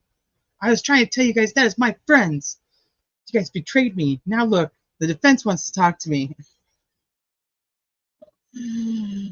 Oh shit, that's true. We'd have to use the whole dang alphabet to relay McJen's cover-up communications. And she'd be like, that's not what I said. That's not what I said. I'm sitting here today and I'm going to tell you this is what I said and this is what I said. Okay, so informant C says, what a great experience for him or her. Amazing that they let the Alberta in the last day. The Alberta. That would be Brian Albert and Colin Albert. An intermediary says she felt very honored to be part of it. She was redacted physical description of Juror C. Everyone else was from a professional walk of life. They all got along and never heated. They agreed to disagree and respected each other. That's the way it should be, informant C says. I knew it was an intelligent jury. They will be studying this case in law programs for years to come. How not to investigate and try a case. If they all agreed on no for murder 2, that should make that clear to the DA and the court. It's basically a case of double jeopardy if she is retried on that charge. So based on the description of Juror C given to me by informant C and confirmed by the redacted content of the above text message exchange, I am able to positively identify which juror she was and confirm that she was a deliberating juror. I don't think, the stuff from Yanetti's two people, I don't think is anything. The most important one would be the actual juror who reached out to Alan Jackson. Unless they can get these jurors to reach out to them and actually say anything, I don't know what it's going to really matter. She's not going to be like, sure, go ahead and start questioning the rest of the jury. She's not going to do it. She's not going to let them just start interrogating or deposing the jury members. The only way she's going to allow anything is if she has them in her courtroom where she gets to talk to them. I mean, they have to be protected too. I get that. I'm at the point where I think that Lolly will probably drop the second degree, let it go, and then he'll still try her on the other 2. That's where I'm at with it. But I don't know, because Massachusetts are fucking stubborn. Here, Rebecca says, I think it's possible there was information in all these phones that were not necessarily specific to John's death. the investigation. I mean, any of the other personal stuff they wanted unseen. That's what I think. I always said that. I'm like, they could just be shady freaking people in general, and they're like, we don't want anybody looking through our shit. Like, we've done other shady shit that they will find, and we don't want anybody looking at it.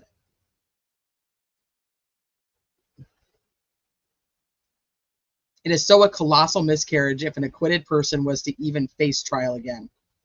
I don't disagree with you. I'm wondering what, that's why I'm like, is that going to be the compromise though?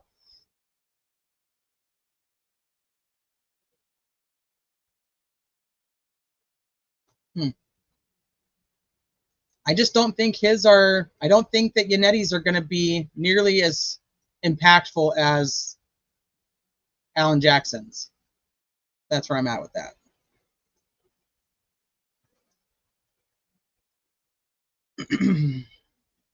Oh, Greeny, thank you. Is it unique for an acquitted person to possible face retrial? You can't do it. It's illegal. They can't. If you're acquitted, you're done. They cannot try you again.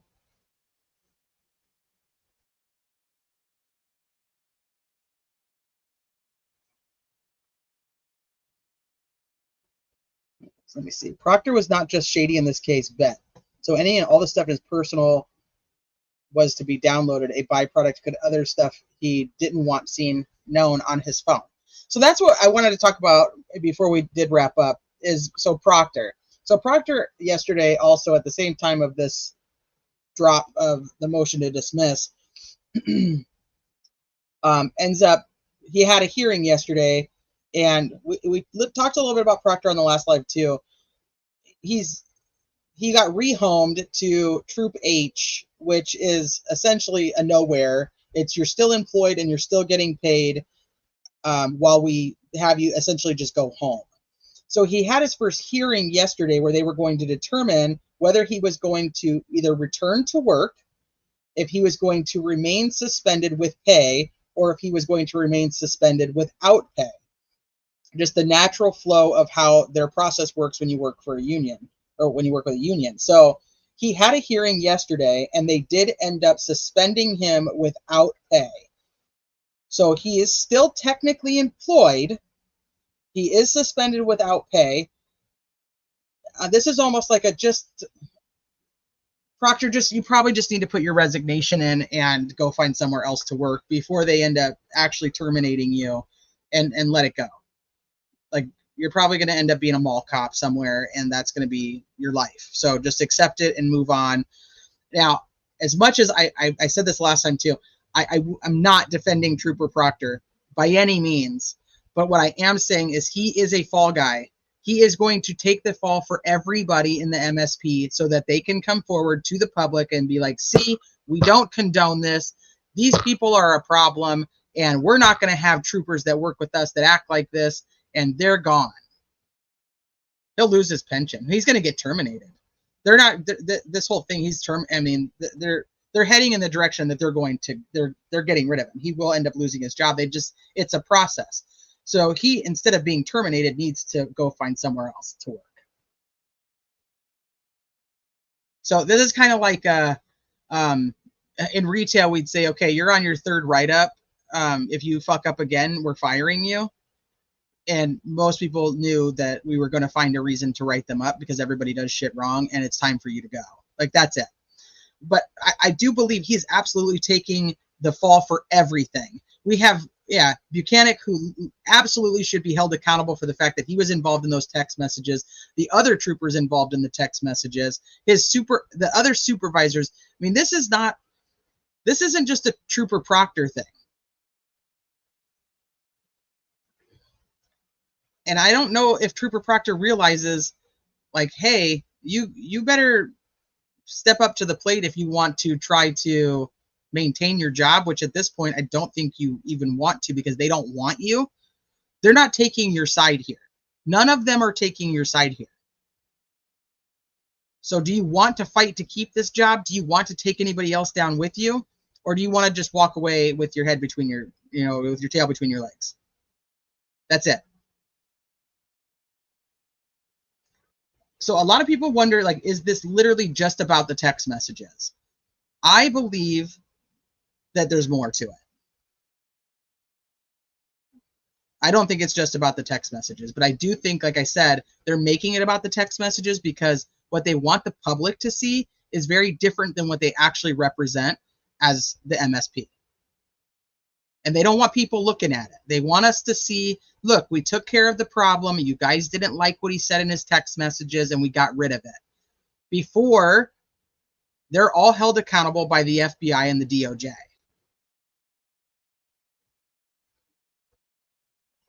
So, yeah, he was part of this circle of trust, and now he's out. He's gone. There ain't no coming back. Yeah, now Proctor's wife can put her money where her mouth is, as she really support her husband 100%. Well, now she's going to have to financially support him. So, yeah, you're right, Crafty Chris. So I think that I don't think this is not done. And I know that like people that are very pro Karen Read is guilty think the FBI stuff is just a sham and nothing's ever going to come from it. But I'm telling you, it's not done. It's not over. If it was done, we wouldn't be seeing some of the things that we're seeing right now.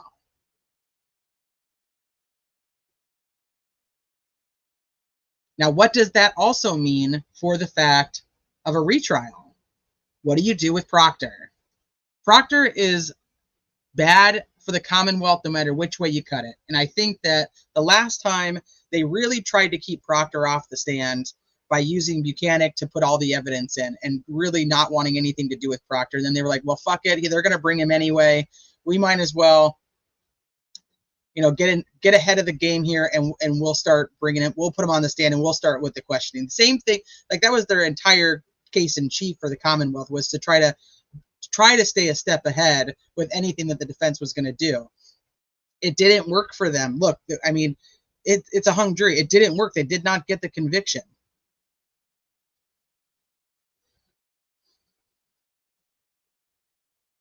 He doesn't get to hold the talking pillow anymore. Yeah, no, it ain't over. The video should be looked into with Proctor that was backwards. Buchanan was the one on the stand, but nobody asked him if it was inverted, so he just didn't answer.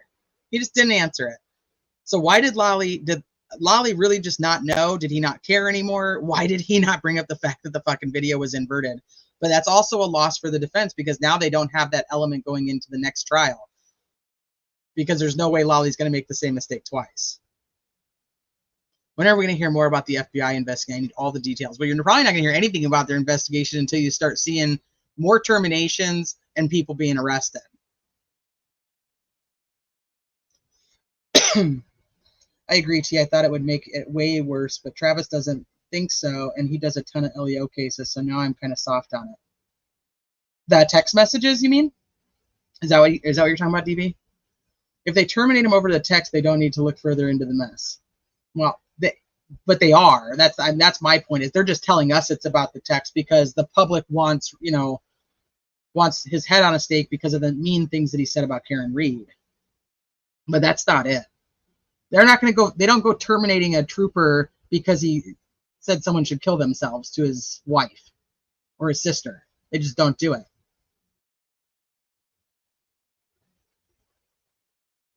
They can call him back, but they're going to have to make the decision if they want to try to stay ahead of it again or not. Oh, no, Proctor being suspended. Okay, thank you. Yeah. The 315 hearing, a lot came out about the FBI investigation. A lot of it did. From Yannetti.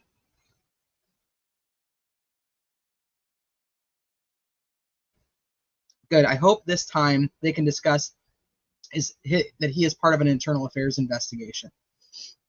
Well, most likely the internal affairs investigation is going to be over. That's all going to be done. Okay, so let me put it to you guys this way about him too. So, and thank you for bringing that up because it makes a very great point. If this was literally just about the text messages were already found and the text messages have already been admitted to. He is currently at this point still under an IA investigation. They'd already have concluded the IA investigation if that's all it was. It's already done. So the IA investigation wasn't waiting for him to get on the stand and admit that he said really mean things about Karen. Does that make sense? Like that would have been done. It would have been concluded. He would have been gone. They'd already proven that he sent the messages. The FBI had already given the Commonwealth and the defense all of those messages. They've had them for a very long time.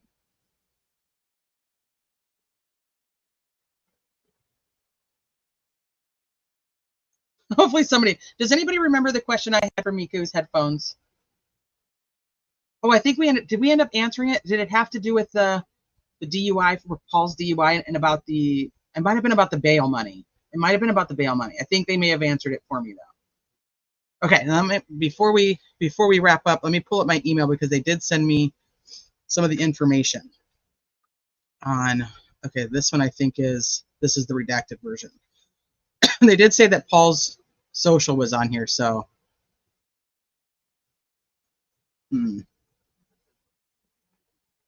Sherry, I don't know if it's going to let me open it because it's from iCloud. I don't know if it'll let me open it. Let me see. I thought somebody else sent me something. Let me see if it ended up in spam. Here we go.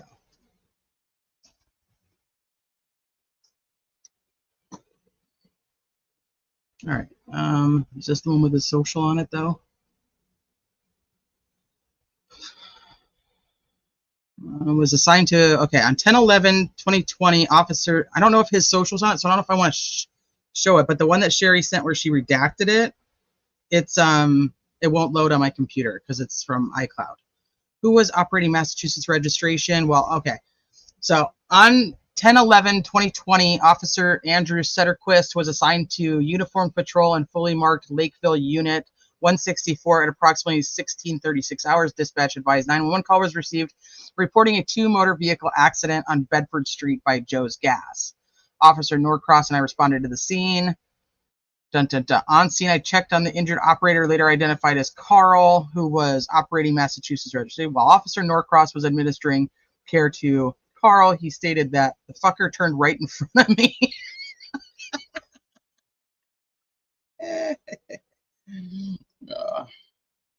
me see.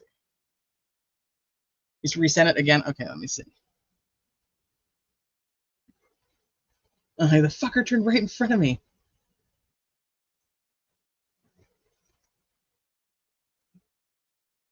Okay, let's see.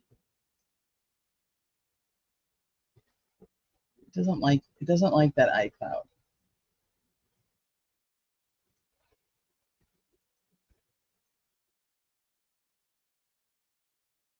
See, this is the one that is.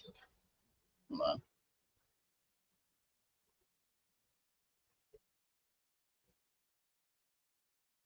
Okay, so this is the one that says that he was bailed out, but doesn't. He was bailed out by the clerk magistrate Freegald. Okeefe was issued Massachusetts citation, failed to yield to the right of way. So a speed 24 miles per hour. Okeefe was later bailed out.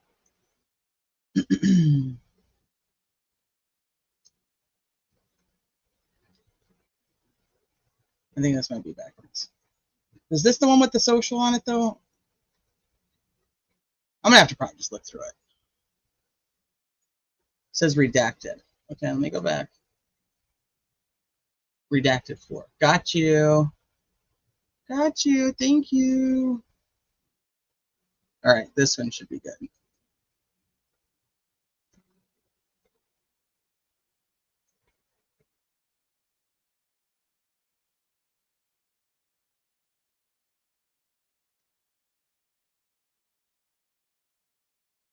Why do you not want to let me have my file? Okay. Here. Okay, 24 miles. Dun, dun, dun. Okay. I feel like it's definitely not in order. It's like backwards. Okay. Thank you. Okay, here, yeah, this is it. Thank you, Sherry. Let me make it bigger. So the offense, negligent operation of a motor vehicle, OUI liquor and serious injury, and negligent fail to yield traffic intersection rotary. The victim is Carl. The defendant did operate a motor vehicle on a public way while under the influence of an doesn't continue there. Probable cause found for above offenses. All probable causes were found. Facts set forth attached to statements. Okay. And then we have, here's all the people involved. So there's the charges, arrest offenses, arrested on all 3 of those.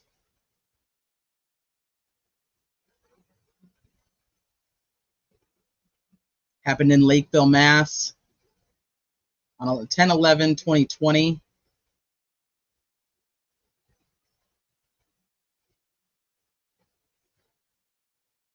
Dr. McGillicuddy's nip.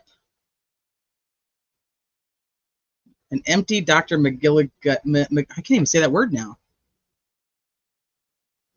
Dr. McGillicuddy's nip was open.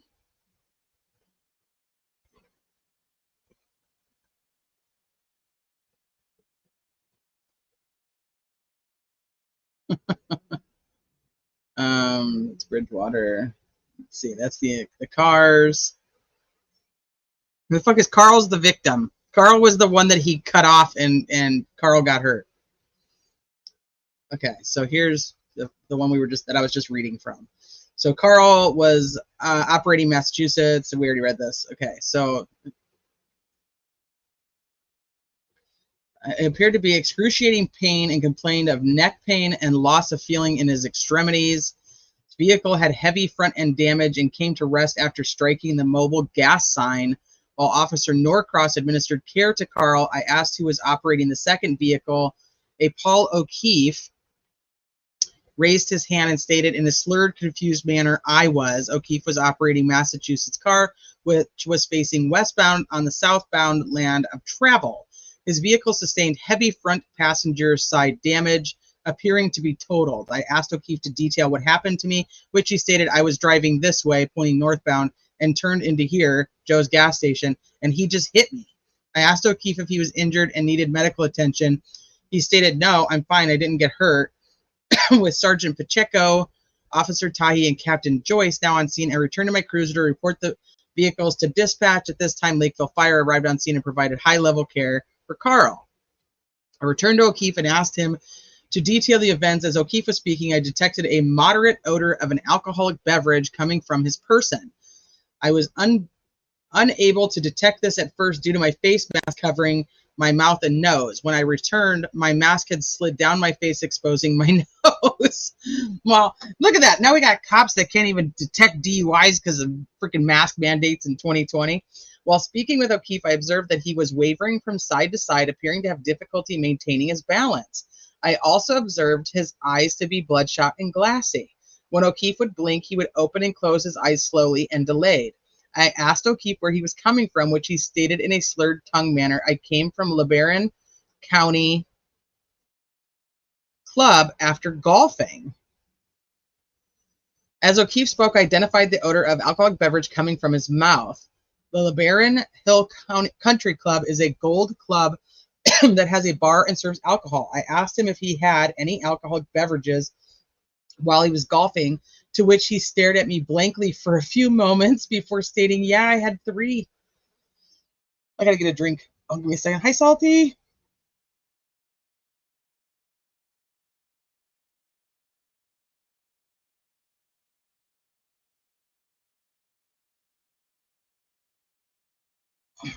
He had 3 drinks.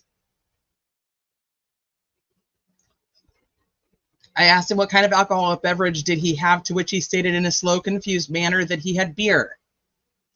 Due to the moderate odor of an alcoholic beverage, his slurred and confused speech, bloodshot and glassy eyes, and obvious lack of balance, I asked if he would perform a few roadside assessments to determine if he was okay to drive.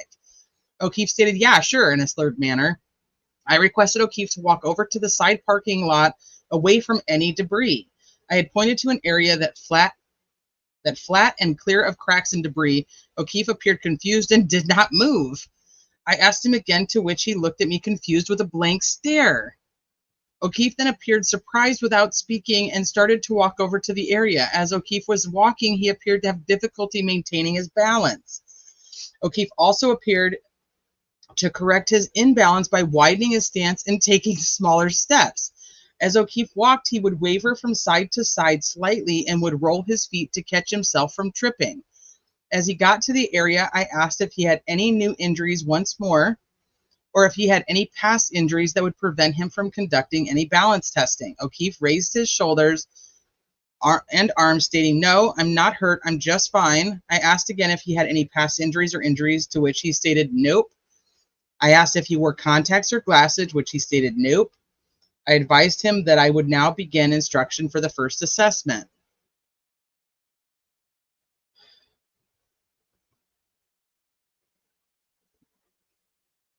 I instructed Okeefe to remain with his feet together and his hands down by his sides while I gave the initial instructions for the horizontal gaze nystagmus test. I then gave him instructions to follow my finger with his eyes and his eyes only, keeping his head completely still. Okeefe appeared confused and stated that he understood. I first checked for resting nystagmus, to which none was present. Through the first few passes, Okeefe moved his head. I stopped the test once and reiterated that he was to keep his head still. I checked for equal tracking, which yielded positive results. Once equal tracking was observed, I proceeded to observe his eye's ability to smoothly track my movements. Okeefe was showing lack of smooth pursuit through numerous passes. I then held my finger at maximum deviation, double checking both eyes, which yielded distinct and sustained nystagmus. Okeefe's eyes then showed onset nystagmus prior to 45 degrees. Throughout the test, Okeefe was swaying from side to side, slightly appearing to have difficulty remaining in a stationary position. I love to say nope. I know, nope. Why do you need 7 cops for a DUI? Well, the other guy can't feel his extremities, so maybe they had some more first responders. I know you get 7 cops for a DUI, and you get no cops that want to show up for the guy dead in the front yard.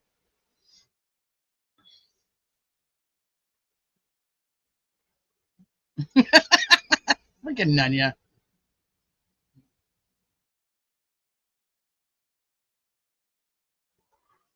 Yeah, they could have been doing traffic diversion. All right, let's see. For the next assessment, I began to give instructions for the one-leg stand. I began the demonstration at the starting position with both feet together and hands down by his side. I then instructed him not to begin the test before I gave instruction to do so. I demonstrated by raising my left foot, stating that he could use whichever foot he felt more comfortable with, approximately 6 inches from the ground with his toe facing down. Furthermore, I also demonstrated the straight-legged manner and held the stance. I then instructed that when I told him to begin, that he was to look at the elevated foot and count out loud. 1 1,000, 2 1,000, 3 1,000, in that fashion, reiterating that it was a 30-second test. I asked if Okeefe understood the instruction, to which he appeared confused and did not answer. I asked if he wished for me to give the instruction once more, to which he stated, "No, I got it," in a slurred manner. When I gave the instruction to begin the test, Okeefe raised his right foot approximately 2 feet from the ground. Okeefe also raised his arms at a 45-degree angle past the allotted 6 inches and hopped slightly to maintain his balance. Okeefe then bent both legs at the knees, lowering his stance. He counted to 2 before hopping and counted 3 1,000 twice. Oh, Jesus. Okeefe then counted to 6 1,000 before dropping his right foot to the ground and asked, "Am I done?" Oh, gosh. I advised him that it was a 30-second test, to which he looked at me confused. While attempting the assessment, Okeefe wavered from side to side, hopped twice, bent his knees, raised his arms above the allotted 6 inches, and was unable to hold his raised foot approximately 6 inches off the ground. I instructed him once more that it was a 30-second test, advising him to continue. Okeefe paused for a moment, appearing confused, before attempting the test once more. Okeefe raised and lowered his foot between 1 and 2 feet, raised his arms approximately 45 degrees, shuffled his left foot to maintain his balance as he wavered from side to side, and stopped counting at 7 1,000. I concluded the assessment. It should be noted Okeefe had on flat-soled shoes which were in good condition. For the last assessment, I began to physically demonstrate the walk and turn. Oh, geez. While giving verbal instructions, I instructed Okeefe to stand heel to toe while I demonstrated the test. Okeefe was unable to stand heel to toe with his feet planted at an angle and periodically raising his arms and bending his knees in an attempt to remain in the position. I remained in the heel to toe fashion properly while I waited for Okeefe to take the proper stance. Okeefe remained with his foot offset and angled, appearing to ignore my request to assume the starting stance. I then demonstrated 3 proper steps and advised him that I was only taking 3. However, it was in fact a 9-step test.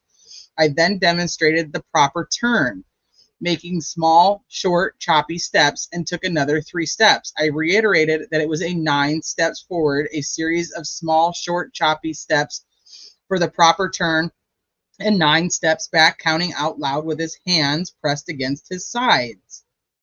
As I gave the instruction to begin, Okeefe took 12 steps. Okeefe counted 12 steps with his arms raised over 12 inches. Okeefe took the first 6 steps heel to toe with his feet angled. While taking the first 6 steps, Okeefe raised his arms, bent his knees while wavering from side to side. Okeefe then stepped offline on 7, 8, 10, and 12.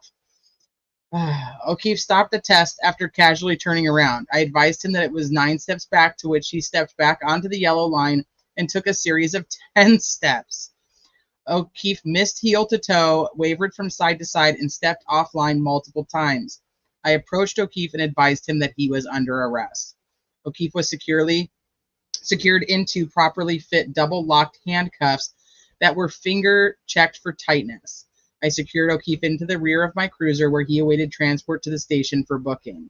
Officer Norcross remained on the scene to assist Midtown Towing with the vehicles, and Officer Norcross spoke to the clerk inside of Joe's gas. She advised him that there is possibly surveillance footage that may have captured the accident. I will have the day shift follow up in the morning to attempt to retrieve the footage. I cleared the scene and transported Okeefe to the station for booking. Once at the station, I opened the rear cruiser door to escort Okeefe into the station. While the rear door opened, I detected a strong odor of an alcoholic beverage through my face mask, which was coming from the prisoner's compartment. I escorted Okeefe into the booking room, where he was processed in accordance to the Lakeville Police Department's policy and procedure. Sergeant Pacheco afforded Okeefe his rights to a doctor, a right to a phone call, and request to submit to a chemical test pursuant to the laws. After being advised of the penalties for such refusal, consequences, Okeefe elected to refuse the breathalyzer and was processed as such. Sergeant Pacheco processed Okeefe as a refusal in the Dragger Alco test 9510 with Officer Tai as a witness. I afforded Okeefe his Miranda rights, of which he refused to speak. Okeefe was afforded a phone call and contacted family. Sergeant Pacheco placed Okeefe into a cell where he awaited the arrival of bail. Clerk Magistrate Fregault was notified and set bail at $540. That's like a fucking stop sign ticket where I live. While waiting for bail, I contacted the Lakeville Fire Department and spoke with paramedic Pam Garant in regards to the victim's status. Medic Garant advised me that he was transported to Good Samaritan Trauma Center with internal chest trauma, head trauma, neck trauma, and trauma to his collarbone. Dispatcher Anthony Keeney advised me that the 911 call was from Okeefe's vehicle, which reported his speed at 24 miles per hour.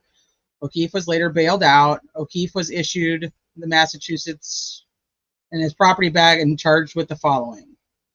Okay. It's electric. You are allowed to refuse a breathalyzer. Absolutely.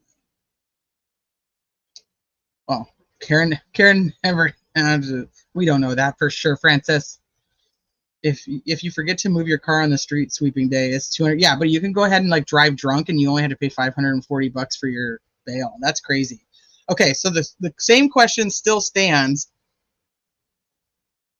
Where's the paperwork? Can we get the cop camera on this? That would be crazy, Kel. Oh, I don't know.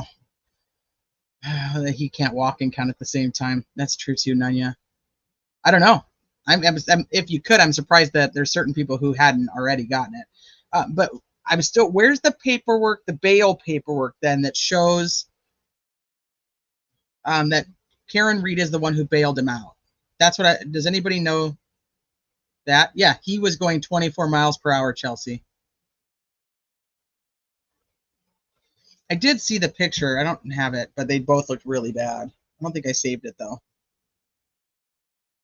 Yeah, Jim was like, he fucking turned right in front of me. I'm shocked that they don't have the video, yeah. But where's the one? Does anybody know where I can find that paperwork? Otherwise, I'll have to just keep looking for it. I can pull up the picture. Hold on, let me see. While I wait for StreamYard to tell me if you guys actually. Let me see. Here. I'll save them real quick so I can show you guys.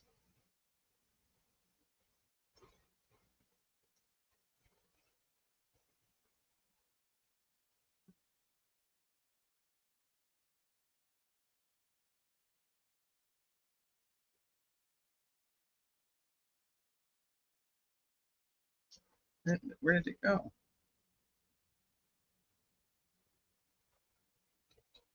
Dang it.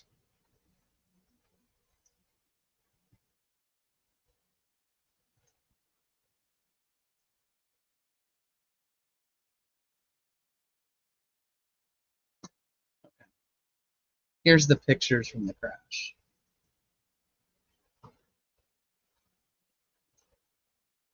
You guys see that one okay? Yeah, I just can't, I don't know where the paperwork is that shows that Karen Reed's the one that bailed him out. That's what I want to see.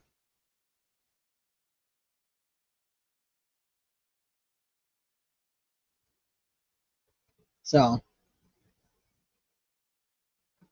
I mean, they're a disaster. And there's one more. Let me see.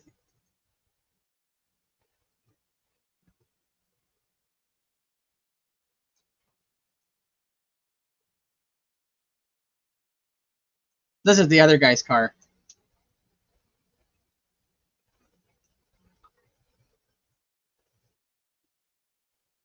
It's electric. That's why he never left her. She knew how to back it up fast. Oh, Jesus. If his car computer said 24 miles an hour, I have to believe it. But boy, that's a lot of damage at low speed. Yeah, that's a lot of damage. Yeah, and his doesn't stop until it actually hits the sign. And then Paul said, he just hit me. Let me go back to the other one. Yeah, so this is from the other angle. So that does kind of make sense. They probably were directing traffic, so they probably needed other cops there while there was sub-attending to each person now doing a DUI test. And then the car's like right in the middle of traffic, so they probably did need a couple traffic cops out there to be like, all right, you got to go this way before the tow people came.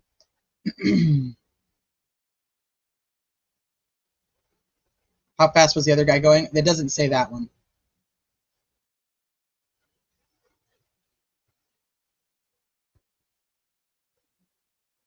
Yeah, they probably deleted all the cruiser cam and the gas station surveillance camera.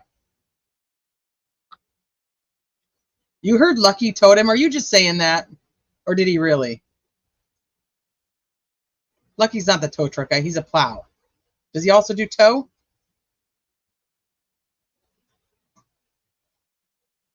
Yeah, so he's coming and just is turning into the gas station, he said. Okay. Funny story. On the 4th, I was stopped and got hit by a driverless rolling car. What? Did they not put their car in park? It's wild that John O'Keefe supposedly just got a few scratches and no bruising or broken bones from someone supposedly going 24 miles per hour. Right. We're actually looking at the passenger side in this pic. This is fucking inverted. Oh, Jesus. Inverted videos. I can't with you guys.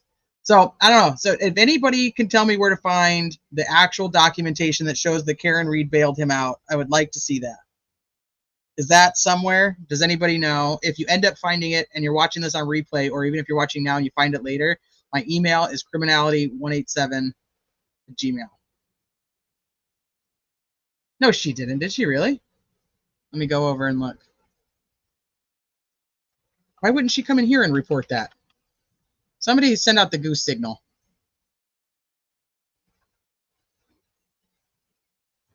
Kevin Albert has been placed on paid administrative leave until an outside investigation is complete. They are looking into his role in investigating his actions in an investigation he conducted approximately 2 years ago with Michael Proctor. Sure feels like the feds are swooping in.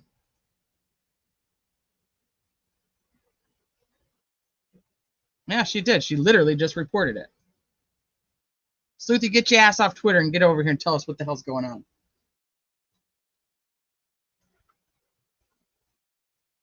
Make it bigger. Yep.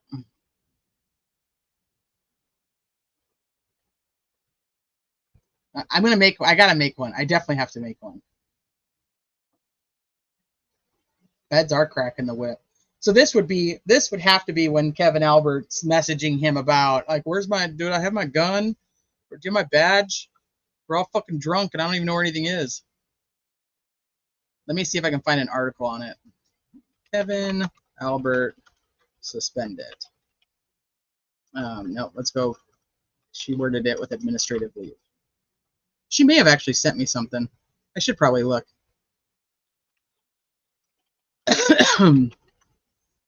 I closed all my stuff in the hopes that I could help with the internet. Let me see if she actually sent me something. She may have just sent it to my messenger.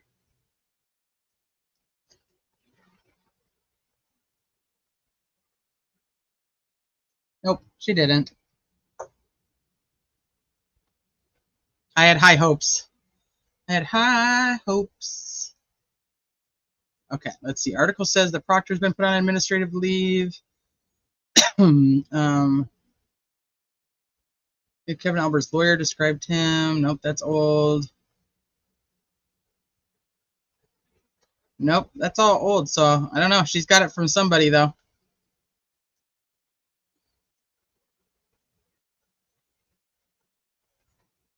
Miku, tell T we should watch it. What is it?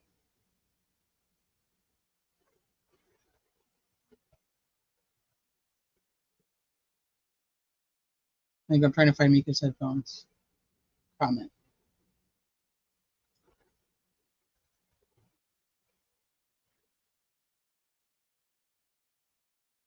Why do I not see what I'm supposed to watch? Repeat it so I know. She might be watching the select board hearing. Oh! Oh, shit. Where is it?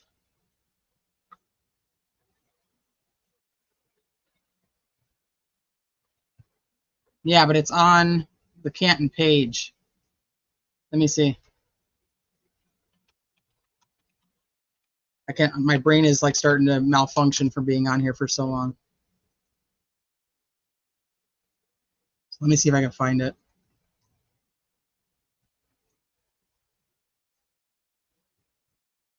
I don't want to stream his show though. He might get mad at me. He doesn't know me. I don't know him.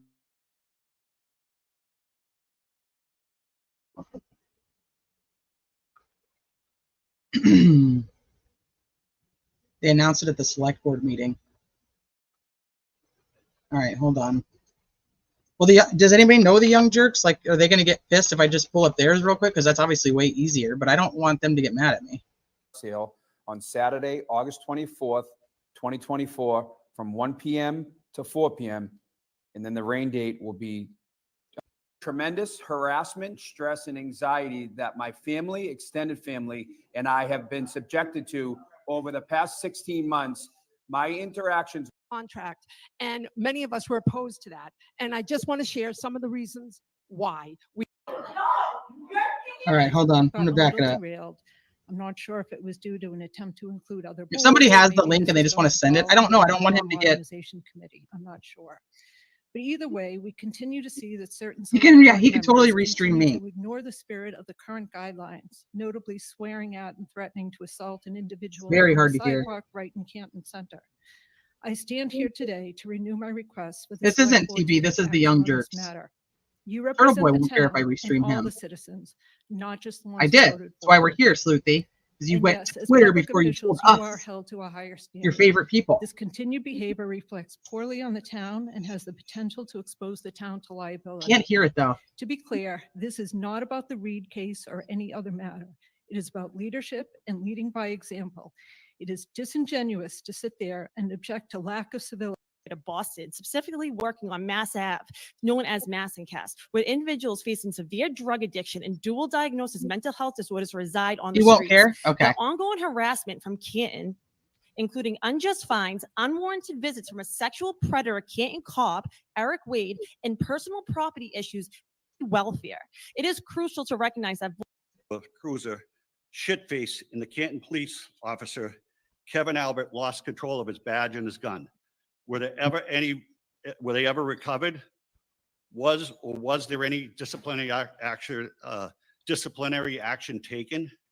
I think these are just a few of the things that come to mind. This is your job to ask these questions, not mine. We are the taxpayers of this community. We should have been afforded the opportunity to ask these questions 2 weeks ago on an item that was listed as an agenda item. You were in violation of mass open meeting law. Thank you. Thank you.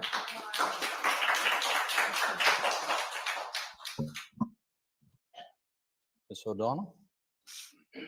The American Revolution began in 1775 as an open conflict between the United States. Was an outcry against the judicial system that was in place, offering yet another airy comparison, ironically enough, involving 6 British soldiers. After 6 British soldiers were acquitted and 2 dishonorably discharged for the Boston Massacre, the British government changed the rules. From then on, officers accused of any offense in the colonies would be sent to England for trial. This meant that fewer witnesses would be on hand to give their accounts of the events and led to even fewer convictions. Wouldn't it be nice to watch Proctor's hearings for his indiscretions? Ooh. This makes matters even worse. Jury trials were replaced with verdicts and punishments handed down directly by colony judges. Over time, the colonial authorities lost power over this as well, They're because really the liking the. judges were known to be chosen, I guess it makes paid, sense. and It's supervised Massachusetts. by the British government. Again, dauntingly familiar. The right to a fair trial by jury of their peers was no longer possible to many. John Adams once said, "Facts are stubborn things, and whatever may be our wishes, our inclinations, or the dictates of our passions, they cannot alter the state of the facts and the evidence."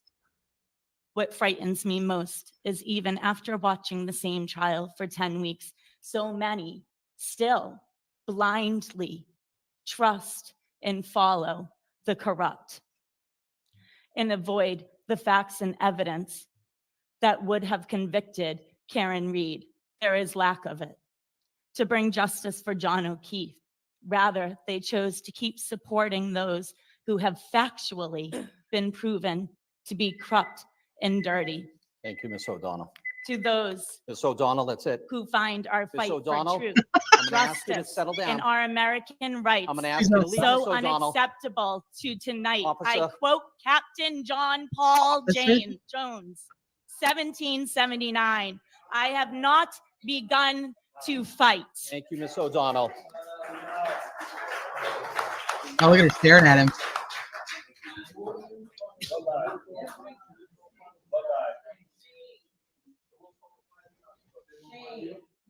I'm following the rules. We live in America, dude. Question Right. upon history. Ms. O'Donnell, please. Talking to me, but I No, will Donald. stay quiet.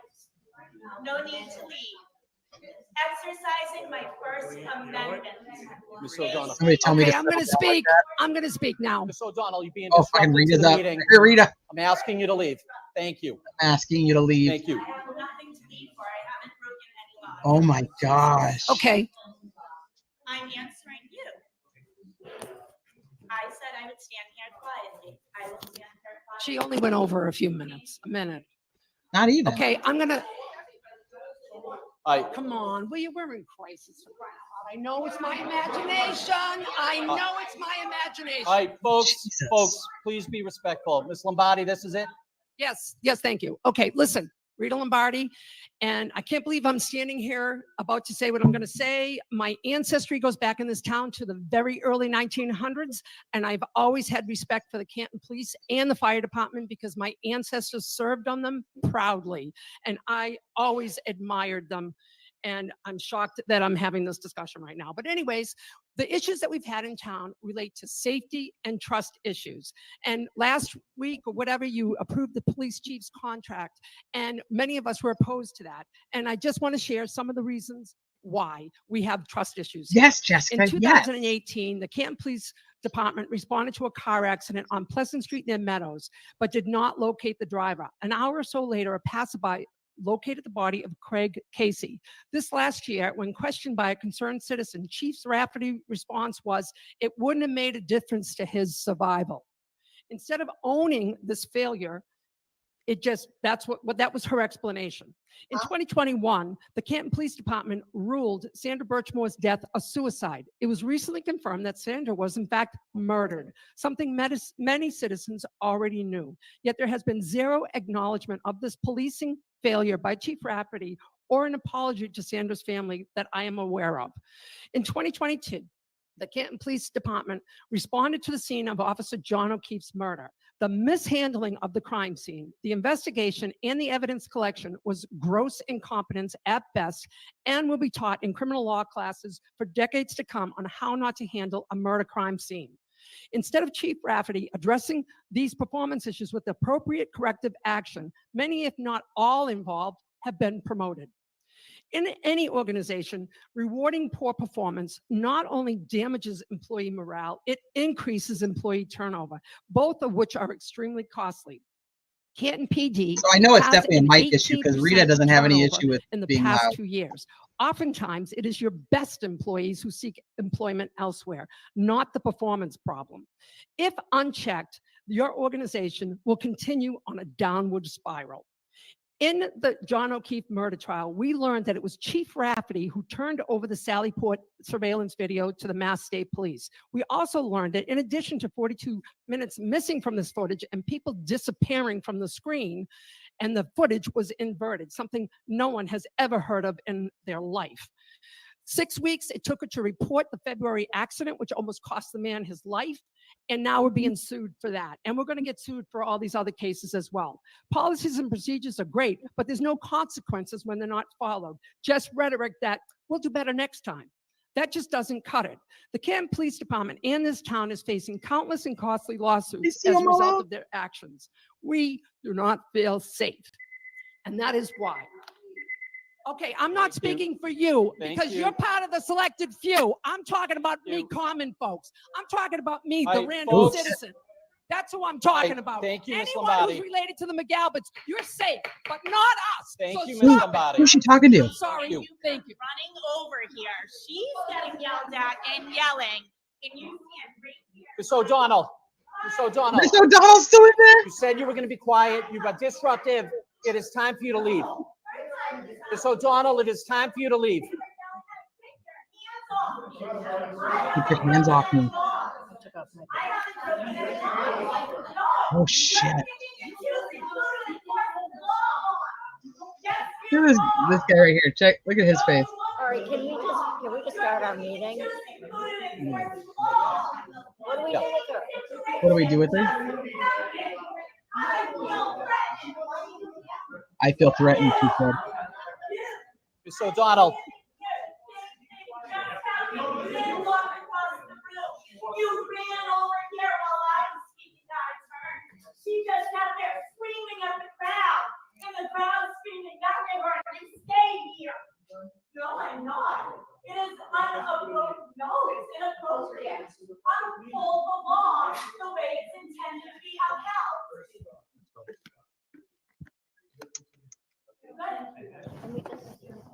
See if I can turn it up on my speaker, but I'll make it louder for you guys. No, you're standing in front of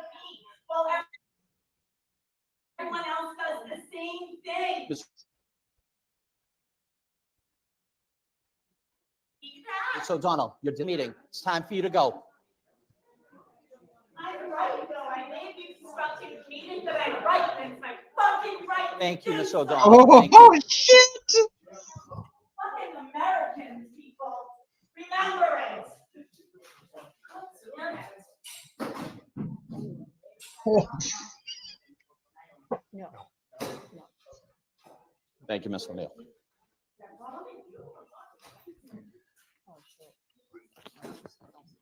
It is totally popping off.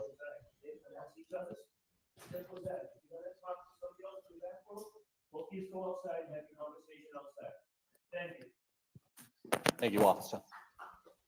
All right, before we get on to the next agenda item, we have two statements to read. Here we go. So, This is Mr. Albert, do you want to go first? Yeah, I'll go first. Okay, as many of you know, I've had two recent verbal altercations with members of the public outside of my role as Somebody a started select laughing. board. Despite the tremendous harassment, stress, and anxiety Wait, he said he had two. He had two? What's the second one? that my family, extended family, and I have been subjected to over the past 16 months, my interactions were inappropriate. And as an elected official, I am held to a higher standard. And I understand that the residents of Canton expect public officials to always conduct themselves professionally and focus on the business of the town. I Who wrote this book? apologize for my recent reaction and will refrain from any further public incidents that I'm becoming as a member of this Canton Select Board. Thank you. What are they clapping for him for? Thank you, Mr. Albert. It should be his resignation. An additional statement, Chief Rafferty has placed Kevin Albert on paid administrative leave while an outside, and please be quiet, while an outside independent investigation is being conducted relative to his actions in a case he investigated with Michael Proctor approximately 2 years ago. Kevin Albert was placed on leave on June 13th and will remain on leave until the results of the investigation are provided by the outside independent investigator. All right. All right, first on the agenda. Wait, he was placed on leave on June 13th. Now I want to go back and see, when was Proctor on the stand where he testified to the fact that he left? What date was that?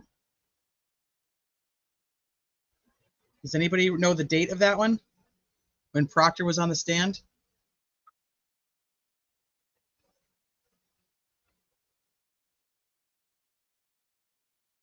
I want to know when Proctor was on the stand and it came out that he left his gun and badge. Agenda for tonight. Kevin. Mr. Scollins and Mr. Lynch, want to step forward? Oh, yeah. Well, I mean, it's not July 13th, so. All right. I will absolutely give Young Jerks credit for their stream. That was way easier than me trying to dig through and find it.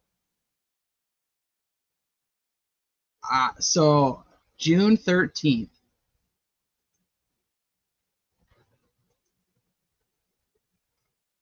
He testified June 12th. Oh, the 11th and the 12th. Holy shit. Oh, shit. Oh, my gosh. Could you imagine as soon as that came out, Kevin Albert's like, fuck me. Fuck me. And this is just now coming out. Yeah, he's been on paid vacation for almost a month and nobody knew.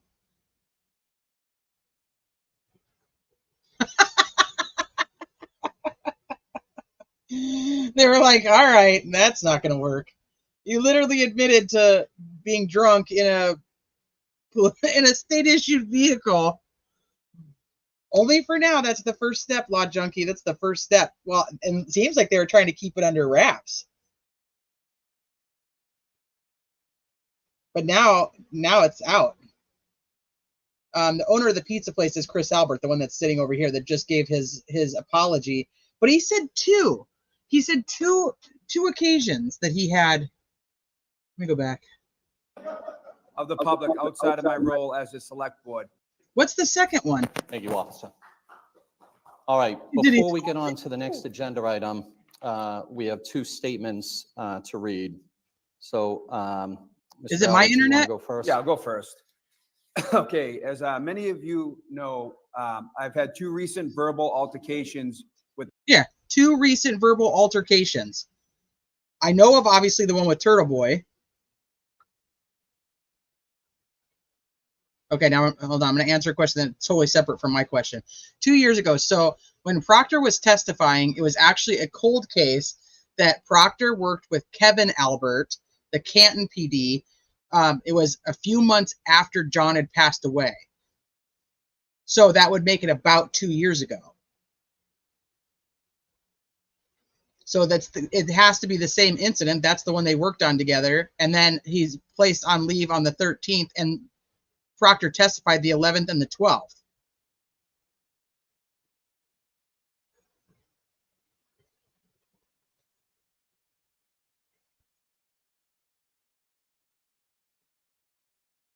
The clapping is super cringe. It really is. The second was an altercation with a customer. Oh, really? Is that, well, he said public, so do we have, is that somewhere that I have missed it? Does somebody have that? Yeah, the cold case on the Cape.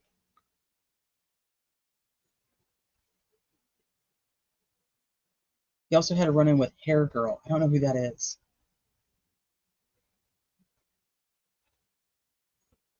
The news lady that was just at his house the day of the mistrial. That's Proctor, though. I think that might be, unless I missed the where news person was at his house. No extra sprinkles on his donuts.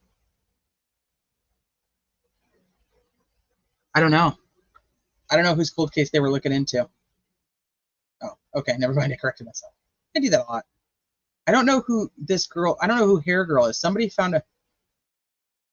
No, Sunshine and Roses. No way. No way.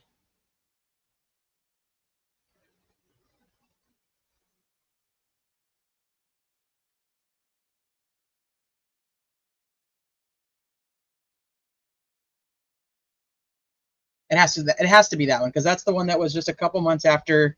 It was like summertime-ish after, about 2 years ago, after John passed away. I can. Okay, thank goodness, Sunshine, because I'm like, who knows anymore? Who knows what's real? You cannot make this shit up. I know. That's why I'm like, I believe it all, because it's so bad that I don't put anything past these people. But I am curious, what was this? I want to know what the second one was. He says public. Members. And they Mr. laugh. Albert, do you want to go first? Yeah, I'll go first. Okay, as many of you know, I've had two recent verbal altercations with members of the public outside of my role as a select board. Despite two recent altercations. All right, I'll have to figure out what the second one was and what happened there. But we know the ones with Turtle Boy where it's taped and is a fucking disaster, and then his delivery guy and Jill Daniels both ended up on charges of assault because they can't maintain their tempers. Well, that's would be one. It's not his wife though, so they're not married, are they? I cannot confirm that I made up Hair Girl. All right, we'll figure it out.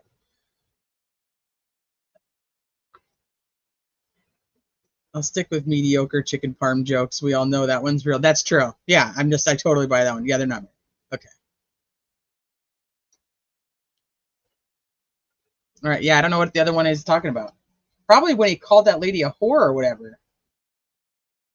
Is that a separate incident than the Turtle Boy one? Because I don't know that one.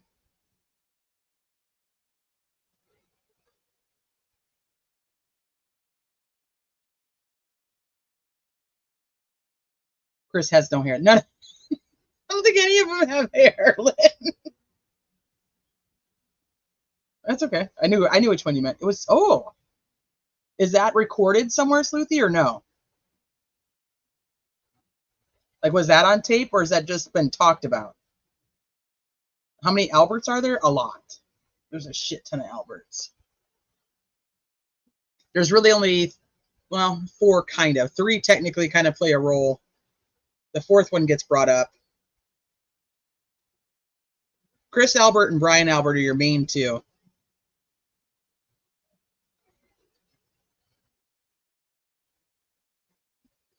Yeah, there's like 6 brothers, but I think Kevin Albert. Okay, so Chris Albert's the selectman, owns the pizza place. Brian Albert's the homeowner, Boston cop, retired. Destroyed his phone. Kevin Albert's Canton PD, who worked with Proctor on a cold case after John O'Keefe passed away, and they got drunk together and drove around in a state-issued vehicle where Kevin Albert lost his gun and his badge for some period of time, apparently. And now he's been placed on leave since June 13th. Then you have the younger one, which I think his name is Tim, if I remember correctly, but he's the one that they bring up about got in the car accident, and was that Blank or Gallagher was one of them that was the reporting officer and followed the trail of the transmission fluid and found it at the Alberts residence, but they never actually gave him a breathalyzer. So those are like the 4 that have anything to do with this case. The other ones are just out there. Jen McCabe runs shit.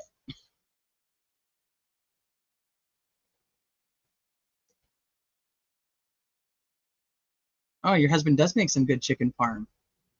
I mean, are you comparing it to Chris Albert's? Because I hear that one's pretty mediocre. All right. Well, I don't know. So 2 things outstanding. I want to know if somebody has the paperwork for Karen Reed being the one who bailed Paul O'Keefe out, if we have that somewhere. And then I want to know if the second incident of Chris Albert being a dick is caught on camera. It was Lank. Thank you, Catastrophe. Francis says, I'm Italian. Thank you. Thank you very much.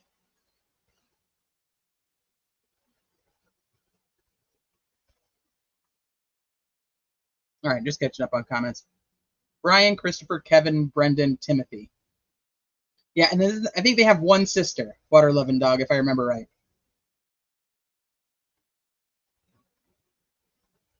All right, you guys. We've been on for almost 4 hours. I know I've missed you guys, but I can't stay with you forever. I do have to go take care of tiny humans and dinner and all the fun things that go along with that. So I'm trying to finish this video. Trying to finish this video on Leila Cabot so I can hopefully have it out for you guys by the end of this week. Sleuthy says she's moving and then she's going to work on the text messages. I would still like to do a read through of those if she's willing to when she's all settled in. So we can do the read through of John and Karen's messages. I still think that's important to go over, even though this part's said and done. At least we'll have it. We'll have gone over it and we'll have it for the next trial. I think people need to have read them, seen them before we start these shenanigans again. Next Karen Reed stuff is, unless there's more motions that come out or interviews that are done, the next time that I think we'll talk about Karen Reed will probably be the text messages and then during the hearing on the 22nd. The trial that I would like to cover next is the Black Swan trial out of Florida. I have been working on just like a kind of an overall of the case so I can go over it with you guys. So if you guys don't know the case, doesn't matter. I'm going to tell you anything you need to know about it anyway. And let me think. I think as of right now, did you hear about the woman who adopted the kids and starved them and called 911 to report that her son ran away? No, Francis, I did not. I did not hear about that.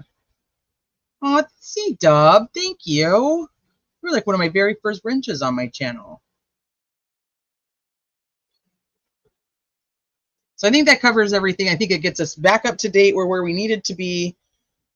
Like I said, I've just been all consumed about the with this Leila Cabot freaking video, trying to get it done. Editing is just lives are so much easier. I just get on here and I can just chat with you. I did hear about Nikki McCain's case. My friend Malicious Intent covered it, and I don't know. I might do something. I might do something with that live if I can. Maybe Malicious Intent will come on with me. So, but go enjoy the rest of your Tuesday. I'm going to do my best to finish this video and get it out for you guys. I'll do it as a premiere so I can hang out and chat and talk with you guys and see what you guys think about it. As soon as it's done, you know, and I'll be back. If anything pops off, we'll come back and we'll talk about it. So, and if we do end up finding either of those things, I will make sure to post those too so that everybody has them. So go. I will talk to you guys later. Thank you all for being here. I know you guys have 1,000 other places that you could spend your time, yet you choose to spend your time here with me. I appreciate you guys for everything that you contribute, all of your help, sending me all the things that I cannot find, blasting the Sleuthy for posting on Twitter before she posts in here, you know, all the things. I love you all. Have a good night.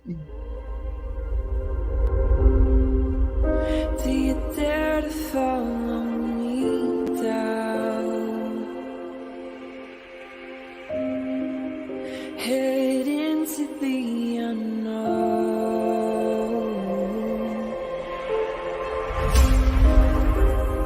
Down the rabbit hole.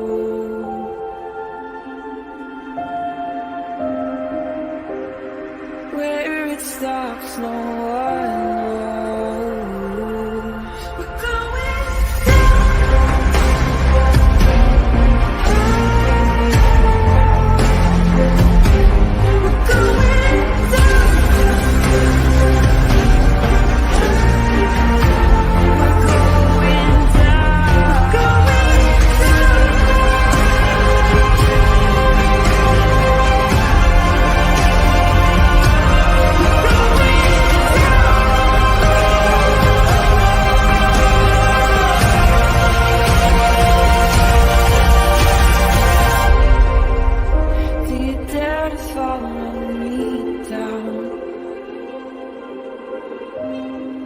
head into the unknown.